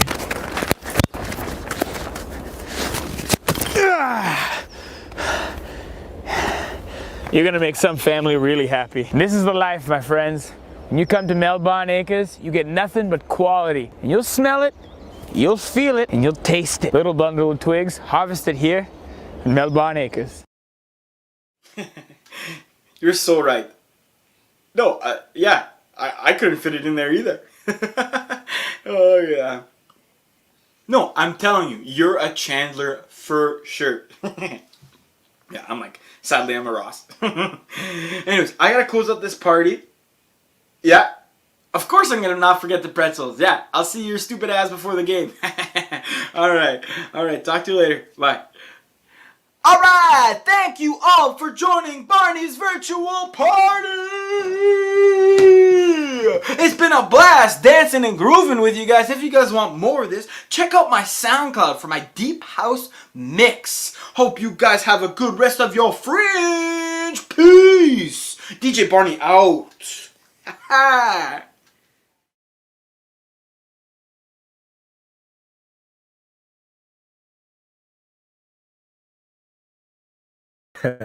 All right, give it up for Barney's virtual party. Give us some claps in the comment section. Give us a like. Smash that love button. Share the link with folks on Facebook. Share the YouTube link. There, we got some claps. Thanks, Vivian. Get the word out so we can get more people joining us virtually. Now, Jordan, if you're going to meet someone who's never been to the Fringe before, how would you describe the Fringe to them? I don't know, a few things come to mind. Plays, obviously, performances, after parties, music, and the most important thing, food. Yeah. It's simple. Simple. Yeah. So many aspects of Fringe to fall in love, but it is hard to pick one word or two words or even a sentence to describe this amazing festival. So what we did is we got our team to go and talk to some fabulous Fringe family folks out there, and we asked them the same question. How would you describe the Fringe to someone who's never been to the Fringe before? Probably the number of volunteers and people who are hired to work. The Fringe, from a staff perspective, is like a marathon. You can meet people from all over the world. This is the second largest Fringe in North America. Whenever a sold-out show is announced by one of the team leaders over the walkie-talkies, everybody in front of house prep cheers. 100% of the box office sales go directly to the artists. This amazing festival that really supports the artists that are a part of it. It is so supportive of the talent and the artists. And you know what? When you have a beer, you're helping to put this festival on. It's true. I think it's really important. It's really important. That's not how the Fringe makes money. We don't make money from the artists. We're not a large city, but when we do Fringe, we do it right.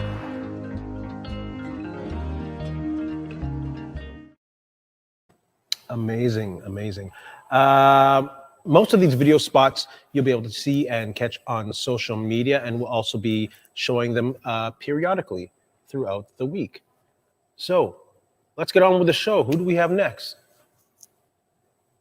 We have our final performance of the night, and it is Eric Andrews.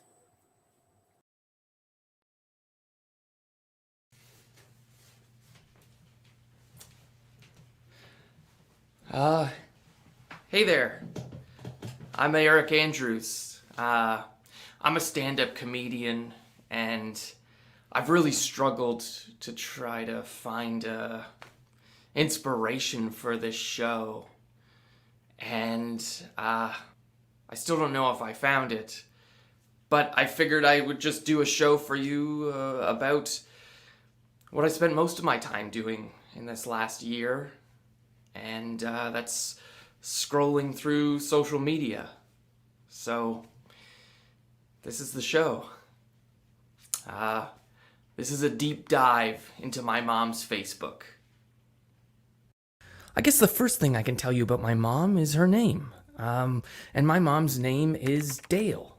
Some famous Dales you might know in the world are Dale Earnhardt, or Dale Earnhardt Jr., or Dale Jarrett.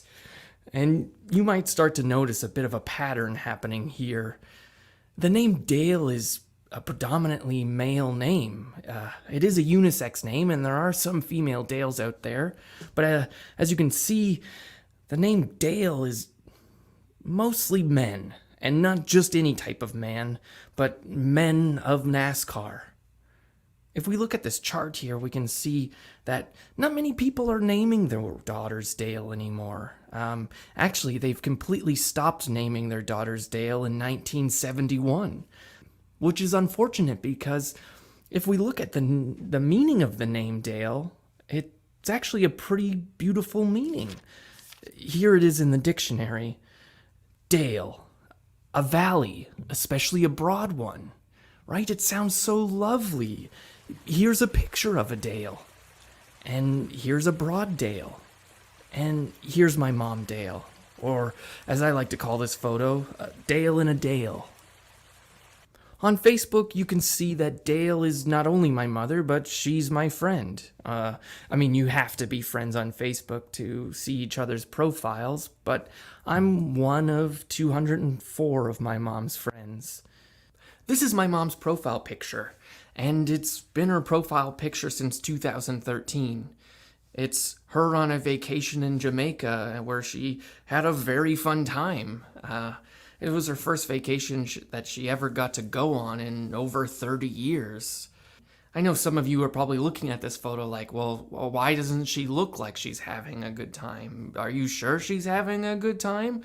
And I'm sure, because she wrote in the comments, yes, we had a great time, great weather. So she loved it. But maybe the thing that we're seeing here is that she was so sunburnt that she couldn't hardly open her eyes. So perhaps she didn't like that part. But other things she does like are meme accounts like Laugh or Cry, a Fairmont Banff Springs hotel that she's never been to, and people like me, Eric Andrews, her son. My mom doesn't post many personal things on her Facebook.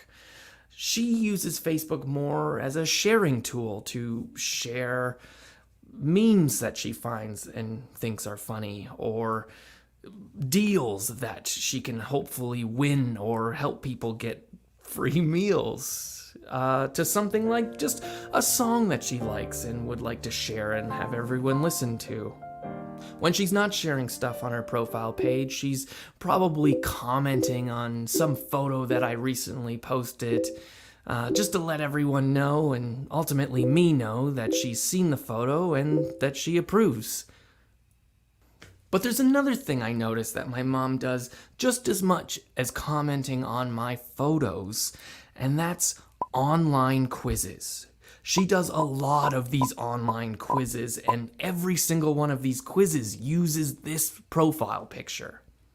You might have seen online that there are many pages to tell you not to do these quizzes because a lot of them are attached to scams, and then they can steal your information that you have on Facebook. But my mom's not worried about that. She herself has 3 separate Facebook accounts, so good luck to those scammers, because she can't even figure out her Facebook password. What's an online Facebook quiz, you ask? Here's an example. Let's say you want to figure out which nationality you look like. You might answer simple questions like what's your favorite color or what's your favorite pastime. And some of these quizzes might scan your profile picture, and then you finally get an answer to the question, what nationality do you look like? My mom has actually done this quiz. Which nationality do you look like? And she got Spanish, which I guess you can kind of see some resemblance.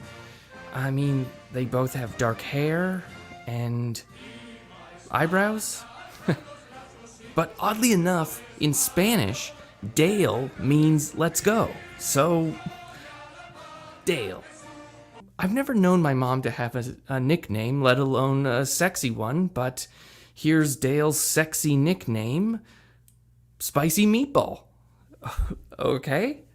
Personally, I don't find it to be a very sexy nickname, but they actually go further and kind of describe a little bit more about this. They say, rumor has it your spaghetti and meatballs has people gagging for more in the kitchen and the bedroom. Which also none of that sounds very sexy to me. Which fruit are you? This is simple enough, easy, a fun one. Dale, you are tomato. Perfect. I can't tell if they're trying to pick on my mom's skin again there. She wasn't satisfied with that answer, so she did the quiz again, and she got, which fruit are you? Dale, you are a watermelon. Another red fruit. And, I can't tell if these quizzes are, if they're scientific. I can't tell with these quizzes if there's any scientific merit behind it or how they figure out these answers. But for me, it really just feels like they're picking out the skin tone on my mom and kind of making fun of her a bit. But then I started to really think about it. Like, what is a tomato and what is a watermelon? Like a tomato, we can probably describe a tomato like it's relatable and it's flexible And sarcastic because is it a fruit or is it a vegetable? Or, watermelon. It's fresh and fun and bursting with energy. Which, oddly enough, all these things are pretty great ways to describe my mom. She is rather relatable, and she's very fun and bursting with energy. So maybe there is something to these quizzes. I think she's worried about how she will age, and currently, as I said, my mom's in her mid-50s, and this is a look ahead 25 years down the line at age 79. Pretty good. I think she's aging quite nicely here. And this is 5 years after that last photo, Dale in 2049. Okay. That must have been a strange 5 years. A lot has changed. But she continues on, and she makes it to the age of 100, 45 years from now. And let's see how she looks at 100. Boom, she bounces back. She's still going out. She's still as wild as ever. But for my mom, she wasn't satisfied with this answer. She's like, she must have thought, like, that's not me. I don't think so. And she actually did the same quiz again, where, oddly enough, she got the same woman. The same woman from the previous photo. There will come a day where my mom passes away. And this is a quiz she did to figure out what's on her death certificate. Maybe she just wants to figure out the day she dies. So here's my mom's death certificate, and her age of death is 119 years old. So she's planning to live for a very long time. The thing I really like in this death certificate is the fact that they put the last words on there. And my mom's last words were, "The good ones are always the first to go." Even at 119 years old, my mom is like, that's too young. I have so much more to give. As you can see, so many good deeds and very few bad deeds. And a nice little special touch is they put a destination spot here where my mom is destined for heaven. Of course, we're going to have a funeral, and my mom did this quiz to, I guess, inform us what song to play at her funeral. And this I feel like goes very much with my mom's personality, because her song would be "I Will Survive" by Gloria Gaynor. Even as we're lowering my mom into her grave, we're playing a song that says, "I will be back." I'm not done yet. I love this one. What 3 jobs suit your face? Just to figure out a job that suits you based on your face. First job, hot wife. Okay. Job number 2, best mom, of course. And job number 3, pole dancer. That is the face of a pole dancer there. And then I stumbled on this quiz. What does your child's name mean to you? After scrolling through hundreds and hundreds of these silly quizzes, this one took me off guard. What does your child's name mean to you? Of course, the child's name is Eric. I'm my mom's only child. And it says, my motivation to be a better person. Or this quiz, what do you and your son have in common, Dale and Eric? Just like you, Eric has the spirit that was meant to run free and wild. Over his lifetime, you've shown him how to truly be fearless in the face of any obstacle or challenge that comes his way, never forgetting the power that lies within him. Eric has seen you stand up for yourself and your loved ones through thick and thin, and this has inspired him to do the same. You taught Eric what it means to truly love himself and others fearlessly.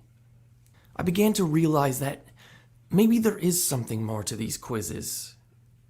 I don't know how scientific it is, but maybe they're there just to help my mom share the things she can't find the words for herself. I started to look back on all the quizzes and began noticing that maybe they weren't all that silly after all. Like this one. That's a summary of my mom's life. Dale is a beacon of light. He would never let anyone down. He always has time and a sympathetic ear for a friend. He is empathetic and emotionally intelligent. He is beautiful inside and out. Now, while this quiz might have got my mom's gender wrong, I really truly believe that these words describe her perfectly. And looking back on all the other quizzes, we can see that my mom is fresh and fun and bursting with energy, and I believe that she will age gracefully or in an unexpected way. And she will always be the person to do a good thing for you, no matter who you are. She very well might live to 119. And while she might not be a hot wife, or a pole dancer, or a NASCAR driver, she is silly, and she does do these silly quizzes on Facebook. And maybe we don't call her Spicy Meatball, but she is for sure the best mom. And her memory will definitely survive in my mind forever. I kept it a secret from my mom that I've been collecting these quizzes for over a year. And I don't think it's something that I have to keep a secret anymore. Because for this show, Dale is my inspiration. That's been a deep dive into my mom's Facebook to get to know her better. Thank you.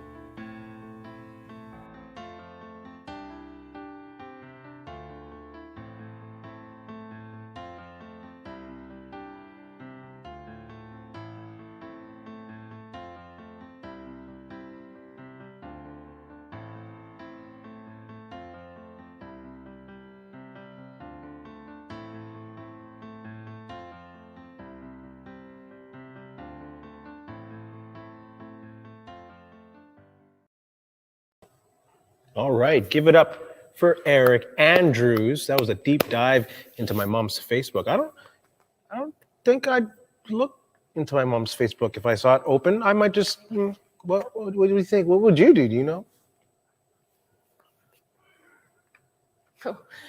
My mom shares a lot of, her grandkids' photos on Facebook. So, my own kids are often there. Yeah. So it's all good then. Good. Yep. Right on. Yep. So I think it's time for some trivia. We have a trivia prize here from Manitoba Liquor Marts. We have a $25 gift certificate. And we also have, that's a gift certificate, $25. What else we got in there? Got a nice little Liquor Mart bottle opener, wine opener. Excellent. Mm-hmm. And what's in the box? It's like wood with a Liquor Mart emblem on the front. Yes. And that's a wine stopper right there and another opener. So if you like your wine, this is a prize for you. The question is, in 2019, how many volunteers participated in the Winnipeg Fringe? Or how many volunteers participated in the Winnipeg Fringe in 2019? Put your answers in the chat, in the comment section. How many volunteers do you think were at the Winnipeg Fringe in 2019, if you're going to guess? You can't win this, by the way. Oh, man. 600? 600, all right. I'd probably say about the same. That'll be about my guess, 600, 650 or so. Got a lot of answers here. We'll look for the closest one available. Wow, we got some people say 1,052. Wow, that's possible. It's a big festival, the second largest one in North America, one of the biggest fringes in the world. Nice. We have someone who's close there, Zoe. Zoe's looking for the answers. Not too close yet. We still got a little bit ways to go. Keep on guessing. We got like guesses from 1,000 to 200. So it's in between there somewhere. And don't worry, you can go over. It's not like Price is Right. It doesn't have to be under or right on. You know, I love Price is Right. I can watch that every day. Oh, me too. Here we go. We have a winner. We have a winner. The user is C3834839. That's pretty close. That's pretty close. How many volunteers is the answer? 827. Zoe says the official answer is 827 volunteers. That's amazing. 600? Oh my God, it's way bigger than 600. Yeah, that's amazing. 800 plus people. And then you add in the team leaders, and we have an army. We have an army going on helping the Winnipeg Fringe keep it rolling. For sure. Shout out to all of our volunteers. I can't wait to see y'all when we come back. So congratulations, user I can't even remember what it is, C8384, whoever it was. We will be in contact. C3834, that was pretty close. We will be in contact with the prize package right away. We're pretty much done. I'm almost done talking for the night, which is a good thing. No, right on. Yeah, I'm almost done too. But don't forget to visit winnipegfringe.com, enter the 50/50 draw, and always check out the daily schedules for what we have coming up for you this week. And don't forget to enter the draw for the Liquor Mart's prize package, $100 gift card, these amazing Adirondack chairs, and a lot of other stuff. You can enter by just hashtagging Play On Feet Up. Is that right? Yes, Play On Feet Up. So many hashtags, but keep them going. How are we going to end the night? You know what? At this point, now we're going to go throw it live right to our BMO digital studio here, of course, at the Tom Hendry Warehouse. After a few years of talking, dreaming, collaborating, and songwriting, Ashley Gray, Duncan Cox, and Corey Wojcik have created an eclectic mix of roots, blues, and soul songs. Please welcome to the stage, Good Show.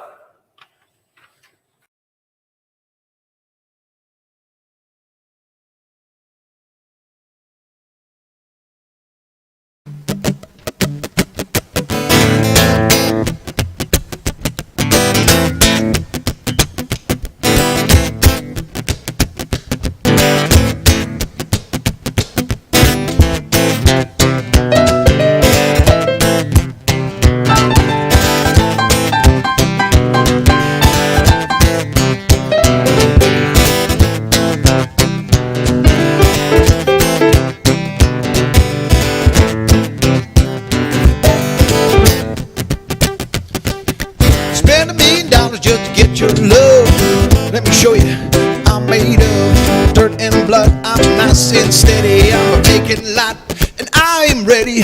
Cut down the trees, kick out the grass. The bubble gum is just kick some ass. Squeeze every inch and every penny. Let's bag up the wind and charge a fee. We're getting closer and closer. We're getting closer and closer. We're getting closer and closer. You and me. You and me. You and me. Satisfied. Listen with me, side by side. Let's take out them swings and the trampoline. We need that space for you and me. My love is bigger than this land. What's attract when we can add? Put up beside the wall we'll read. Let's trim them hedges and watch them bleed. We're getting closer and closer. We're getting closer and closer. We're getting closer and closer. You and me. You and me, you and me. Come on now.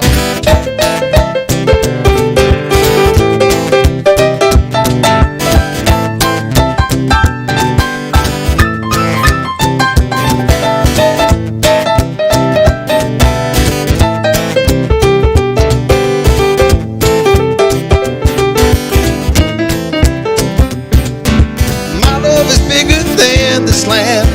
Why subtract when we can add? Put up beside the wall we'll read. Let's trim them hedges and watch them bleed. We're getting closer and closer. We're getting closer and closer. We're getting closer and closer. You and me. You and me. You and me. You and me. You and me.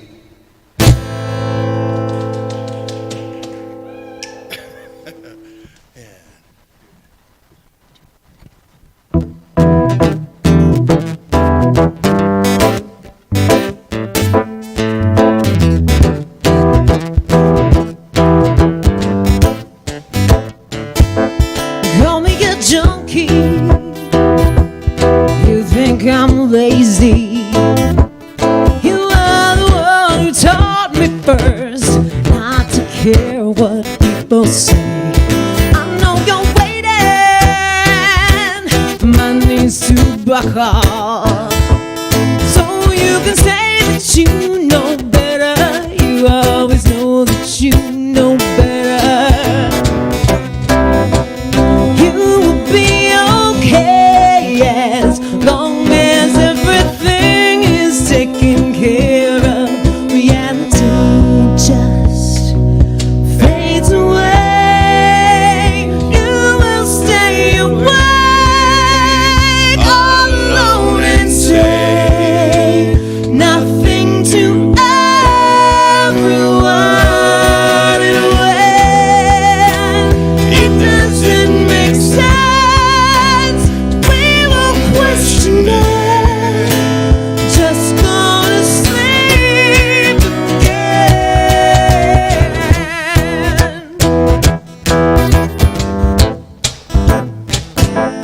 Comes down to jealousy, fear of what people think. Get cozy hideaway with prescriptions, procrastinate. I can see myself in you and all we put each other through. Do you hate me still, or has it numbed that too? You were so afraid of everything and nothing really matters. Reality just fades away. You will stay awake all alone and say nothing to everyone. And when it doesn't make sense, we won't question it. Just go to sleep again.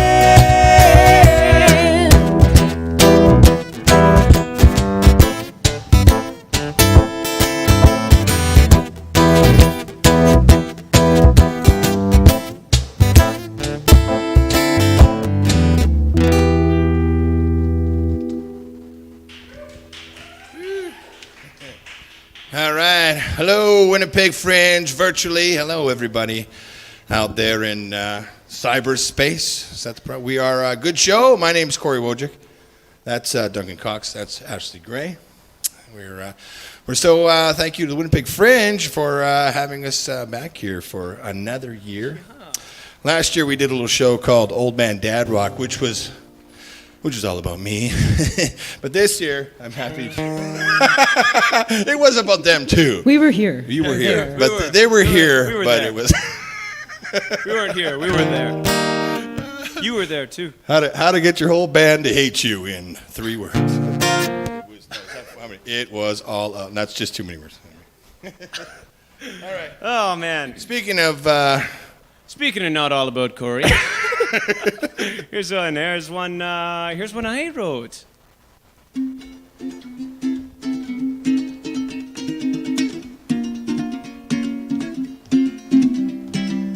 I wrote a ukulele song the other day as I sat cross-legged on the floor. I showed my mother, and the first thing that she said was, "Yeah, I think your auntie showed me that before." I said, "Come on, Mom, what exactly do you mean?" She hummed a bar, and then I knew that clip from Israel was all that she had seen. And now I'm speaking frankly to you.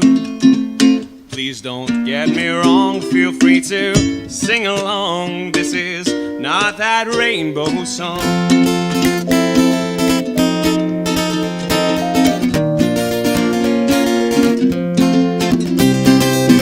I'm not Hawaiian, but I'm crying 'cause I'm dying to remind you that the ukulele has more than one song.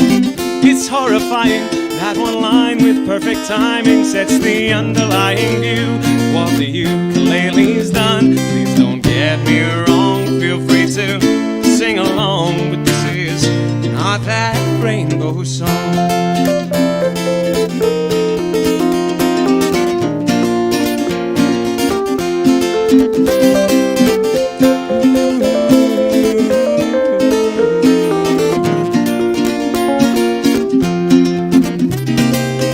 The other sides are rather dry. My stutter tries another reprise of the song that I had made.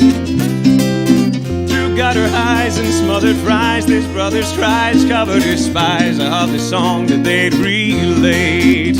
Please don't get me wrong, feel free to sing along, but this is not that rainbow song. Not by Judy Garland or by Louis Armstrong. This is not that rainbow song.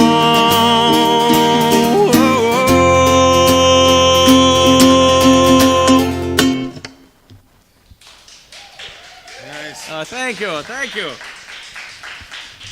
That was a song I wrote with a solo by Ashley, not about Corey.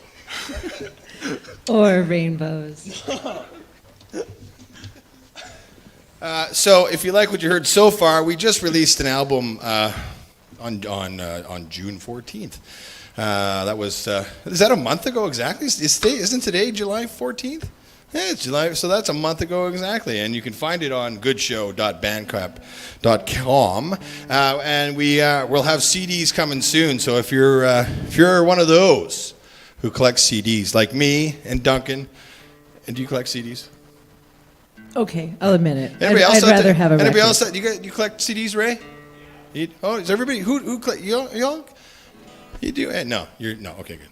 That's fine. That's fine. We're living in a streaming world, yeah. So, hey, is this next song on the CD, Corey? This one is on the CD. Oh, you're on the CD too. Oh, it's great! Not just about me. I thought I here's dreamt one that I wrote with another fellow performer, artist, Tom Keenan. It's called "The Street of Fools." Here we go. 2, 3, 4.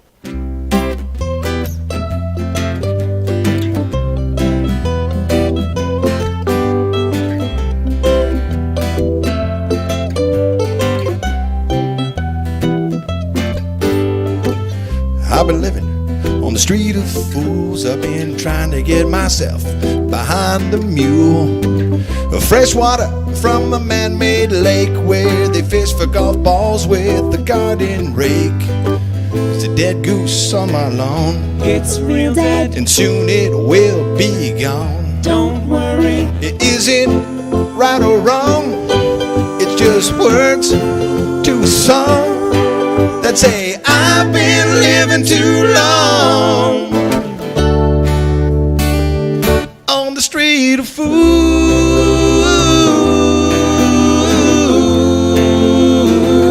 on the street of fools.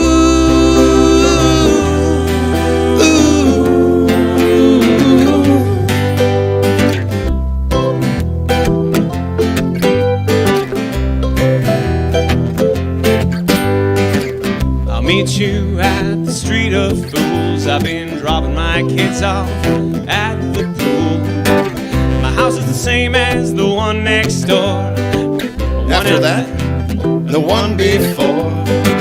My wife is growing pale. She's not dead. Better have a garage sale. 3 cookies. It isn't something else. It's just something in myself that says I've been living too long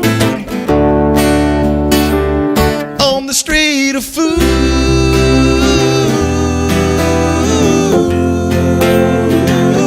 on the street of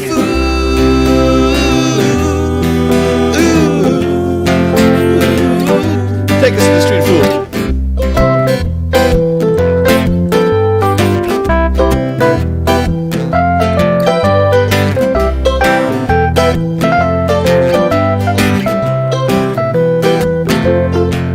Street of Fools.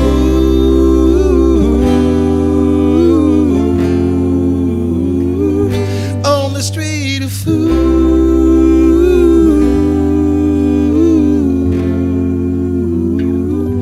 I'm on the Street of Fools. 2, 3,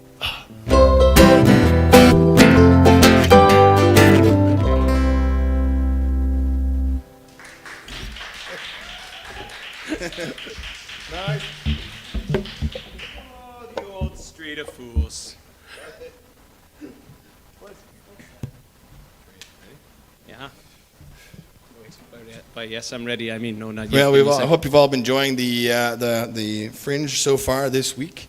Hopefully next year. Well, I don't know. I feel like I can almost with a lot of confidence say that we'll be back. You think we can be back next year, Tori? Can I publicly say that? We sure hope so. Okay, so I guess I can't with full-on confidence say that we'll be back. Well, I don't know. I can. You can get me in trouble. I feel like we will be. So I'm looking forward to that. I guess that's ready. Let's do it. Let's do another one.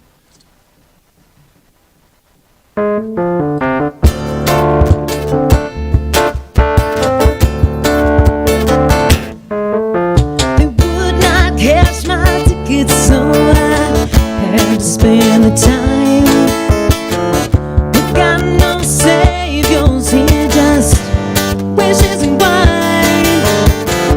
The train don't stop here, but it goes by all the time.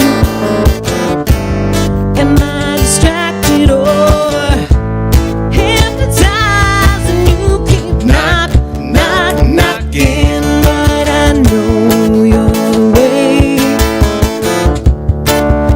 Knocking, better than my chain. And you keep saying that you don't know what to say.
Hey, nice, thanks.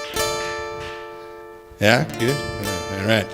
Hey, I'm really thrilled to be back in the warehouse here on the stage. I said when we came in here, I was like, I've always wanted to play the warehouse, but particularly with Timmy Clark on sound and Randy Harder on the lights. And this is my last gig for a while. We'll gig. Where are you, Randy? Oh, he's not even around here. Oh, I can't even see him. He's hiding. Anyway, Randy, buddy, love you, buddy.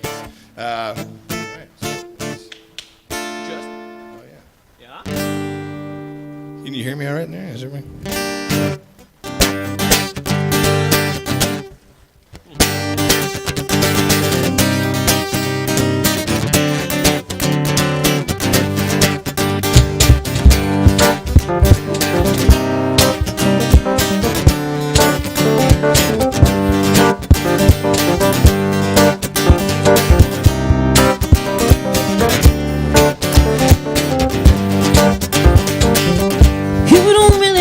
Hurt me. You just wanna change my mind. If that comes along, it's just another consequence you feel completely justified. What doesn't kill you makes you stronger, and it just might save your life. Everybody wants a revolution. Oh no, we got plans tonight. I just can't get it right. I just don't wanna fight tonight. I just focus on the positive. Forget when I can't forgive. I just can't get it right. I just too tired to fight. I just forget.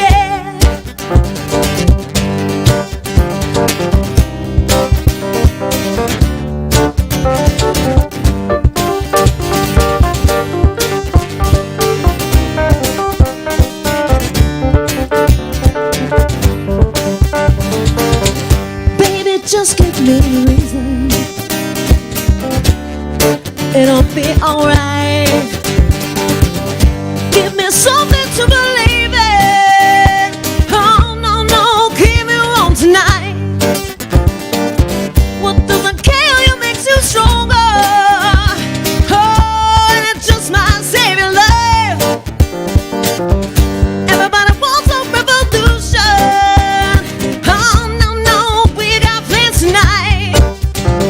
I just can't get it right. I just don't wanna fight tonight. I just focus on the positive. Forget when I can't forgive. I just can't get it right. I just too tired to fight. I just forget.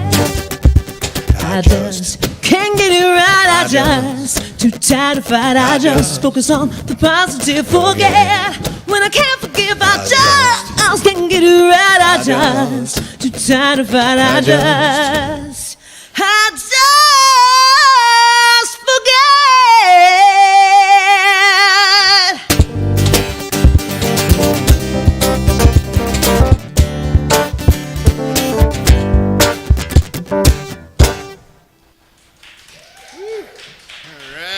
Cool. Yeah, Ashley Gray, everybody. That's what I'm talking about. Scooby-Wah. Scooby-Doo-Wah. He's always got something wise to say in a pinch. Why can't I have a funny catchphrase? That's what you're... I thought that was your funny catchphrase. Because we're going to get shirts made up, and Duncan's is going to be Scooby-Doo-Wah. I thought there was a Scooby-Doo. Like, there's something else in there. Oh, yeah, well, we're paying per letter, so we can't really afford Okay, too well, we'll much. just, we can't do the dibblies. Yeah, so, if you really want a Scooby-Doo-Wah shirt, just send us a message. And we'll handwrite one for you. We'll get... okay. We'll go to... You'll do it? You'll do it? Yeah, You'll make fine, the I'll do it. Great, Duncan will make the shirts for you, okay? Okay, let's do it in a Corey songs. The focus has been off Corey too long here. Back to Corey Motion. That's right. Appreciate that.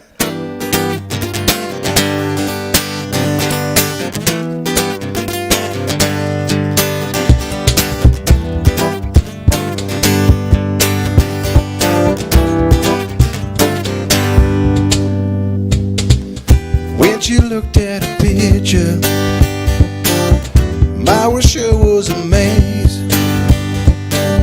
She laid down on the carpet, and the boiled sweets that came out in plain. she might have forgotten. Tomorrow's another day. One for the red in her drawing. She would have gone on feeling the same.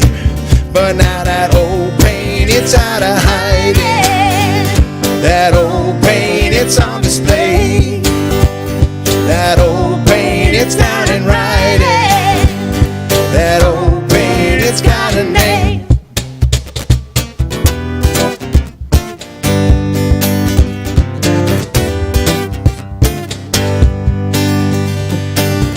When she's digging her garden, sometimes she goes too deep.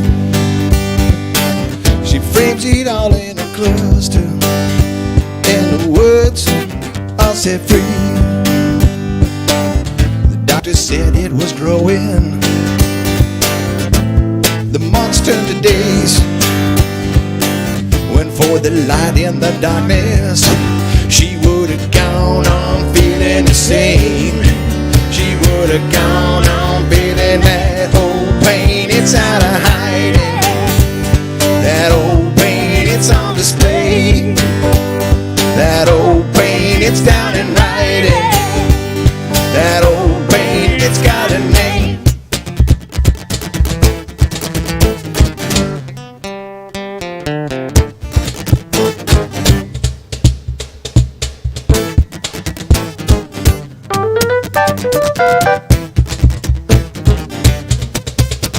Yeah, that old pain, it's out of hiding. That old pain, it's on display. That old pain, it's down in writing. That old pain, it's got a name. That old pain, it's out of hiding. That old pain, it's on display. That old pain, it's down in writing. That old pain, it's got a name. Yeah, that old pain, it's out of name. That old pain, it's got a name. Yeah, that old pain, it's got a name.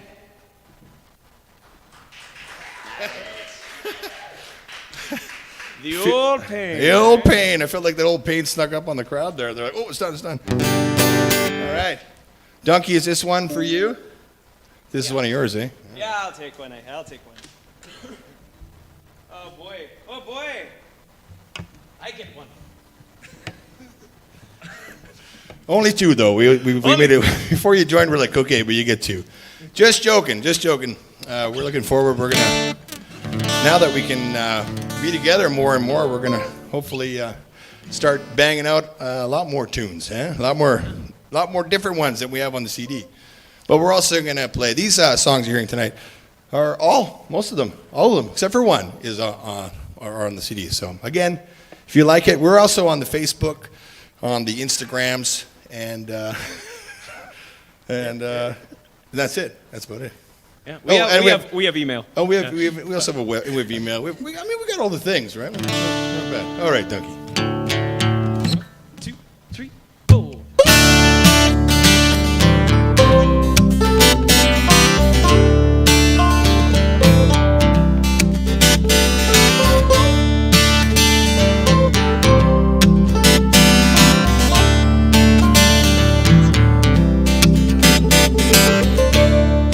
Love is breaking rules, love is faking cool, and making fools of ourselves on a windy afternoon.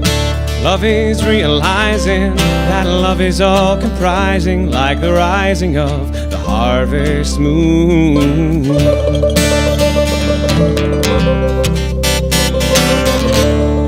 Love holds us accountable, climbing insurmountable, leaves you floundering alone at the bottom of the lake.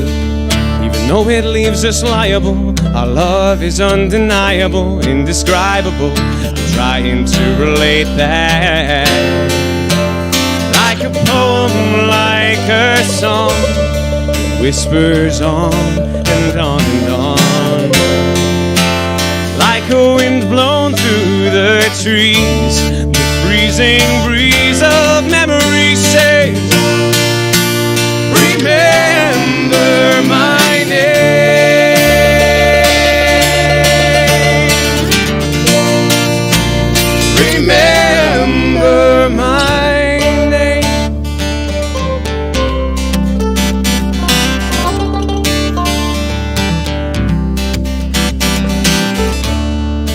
Love is second chances, love is midnight dances, the romance is in the air, it's all around.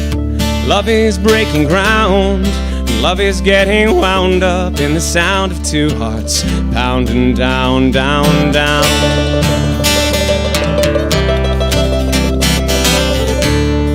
Love is unbelievable, love is inconceivable, irretrievable, so retreat before it guides you to the light. Love is like a craving, it incites misbehaving. Now I'm caving in from saving myself for the one that's right.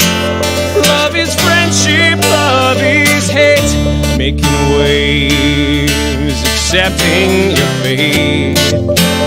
Feel it in your lungs and see, when love is true, it says to me, it says, remember my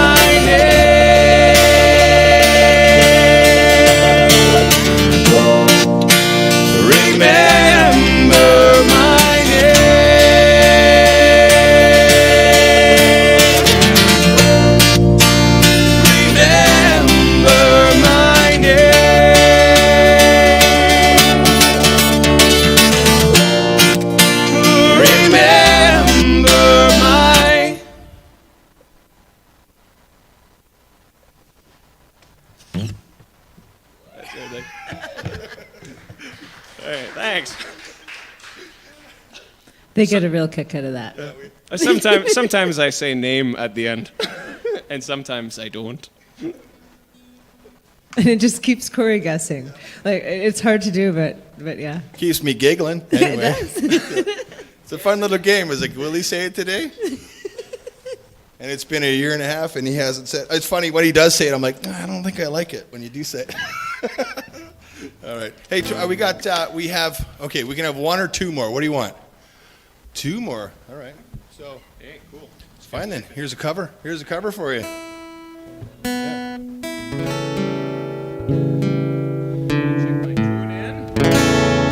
There we go. I had it turned down or what? Is that my problem too?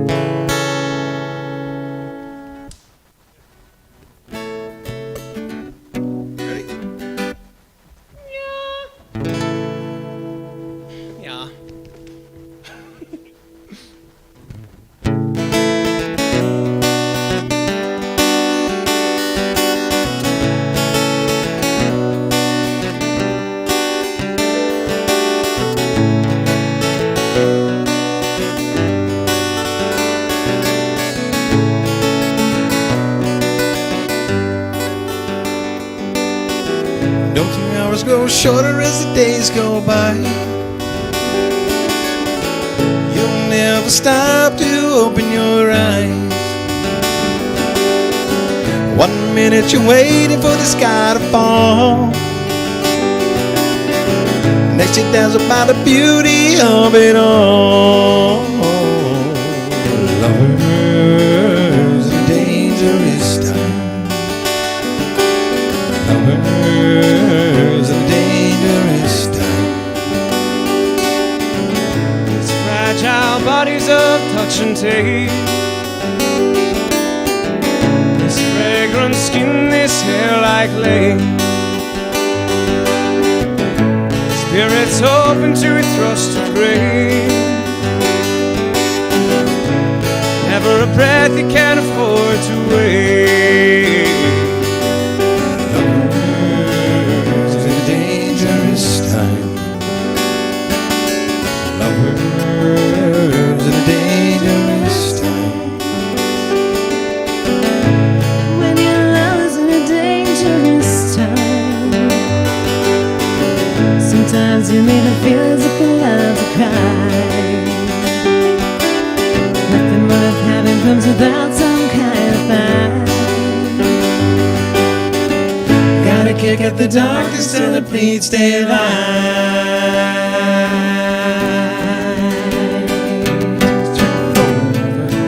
Lovers in a dangerous time. Lovers in a dangerous time. Lovers in a dangerous time.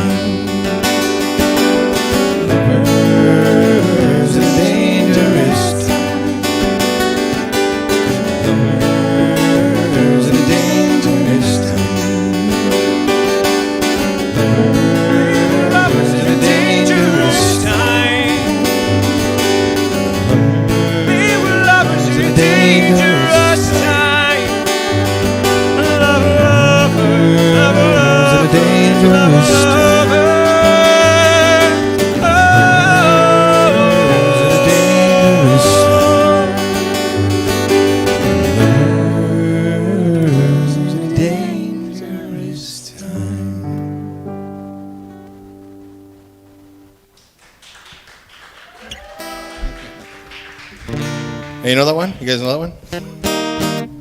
Yeah, Corey wrote that. Don't start saying that now.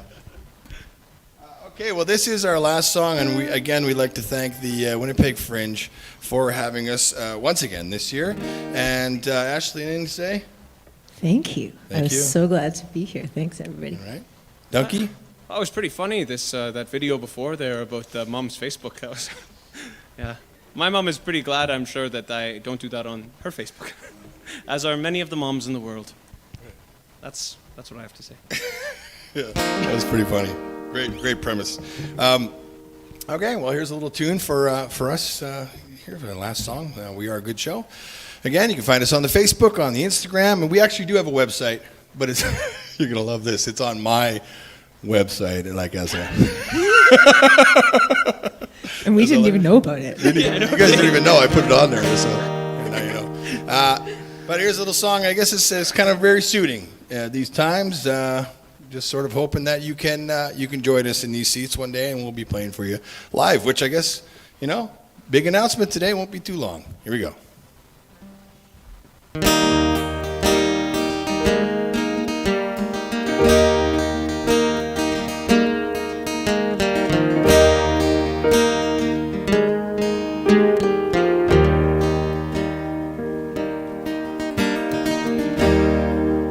You never think it's over. There's always more to do. Who can guess the order? And then you're through. That look in your eye is always close by. Did you seize the moment? Do you feel good today? Did you hear that laughter? It's hiding the pain. Can I hold it? Can I hold it once more? Just spend one more night with me in this town. One more night and tear it all down. It could be this feeling and the lights in this room. One more night and we'll go home soon. Somehow no one told you these are the days. They always seem so golden, and then they fade away. But that look in your eyes is always close by. Did you hear the thunder amongst all the rain? Did you try to make it a different kind of sane? Can I hold it? Can I hold it once more? Every time I think I'm going down, I turn it all around and I'll think of you. I'll remind in my mind all the times and the nights I could have said to you, but I'll hang on to them for now. Yeah, spend one more night in this town. One more night and tear it all down. Could be this feeling and the lights in this room. One more night and we'll go home soon.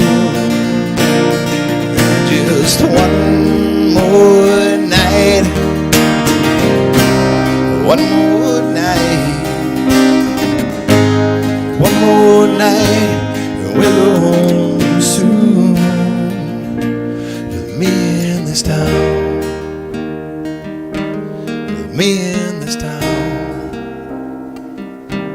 with me in this town, with me in this town.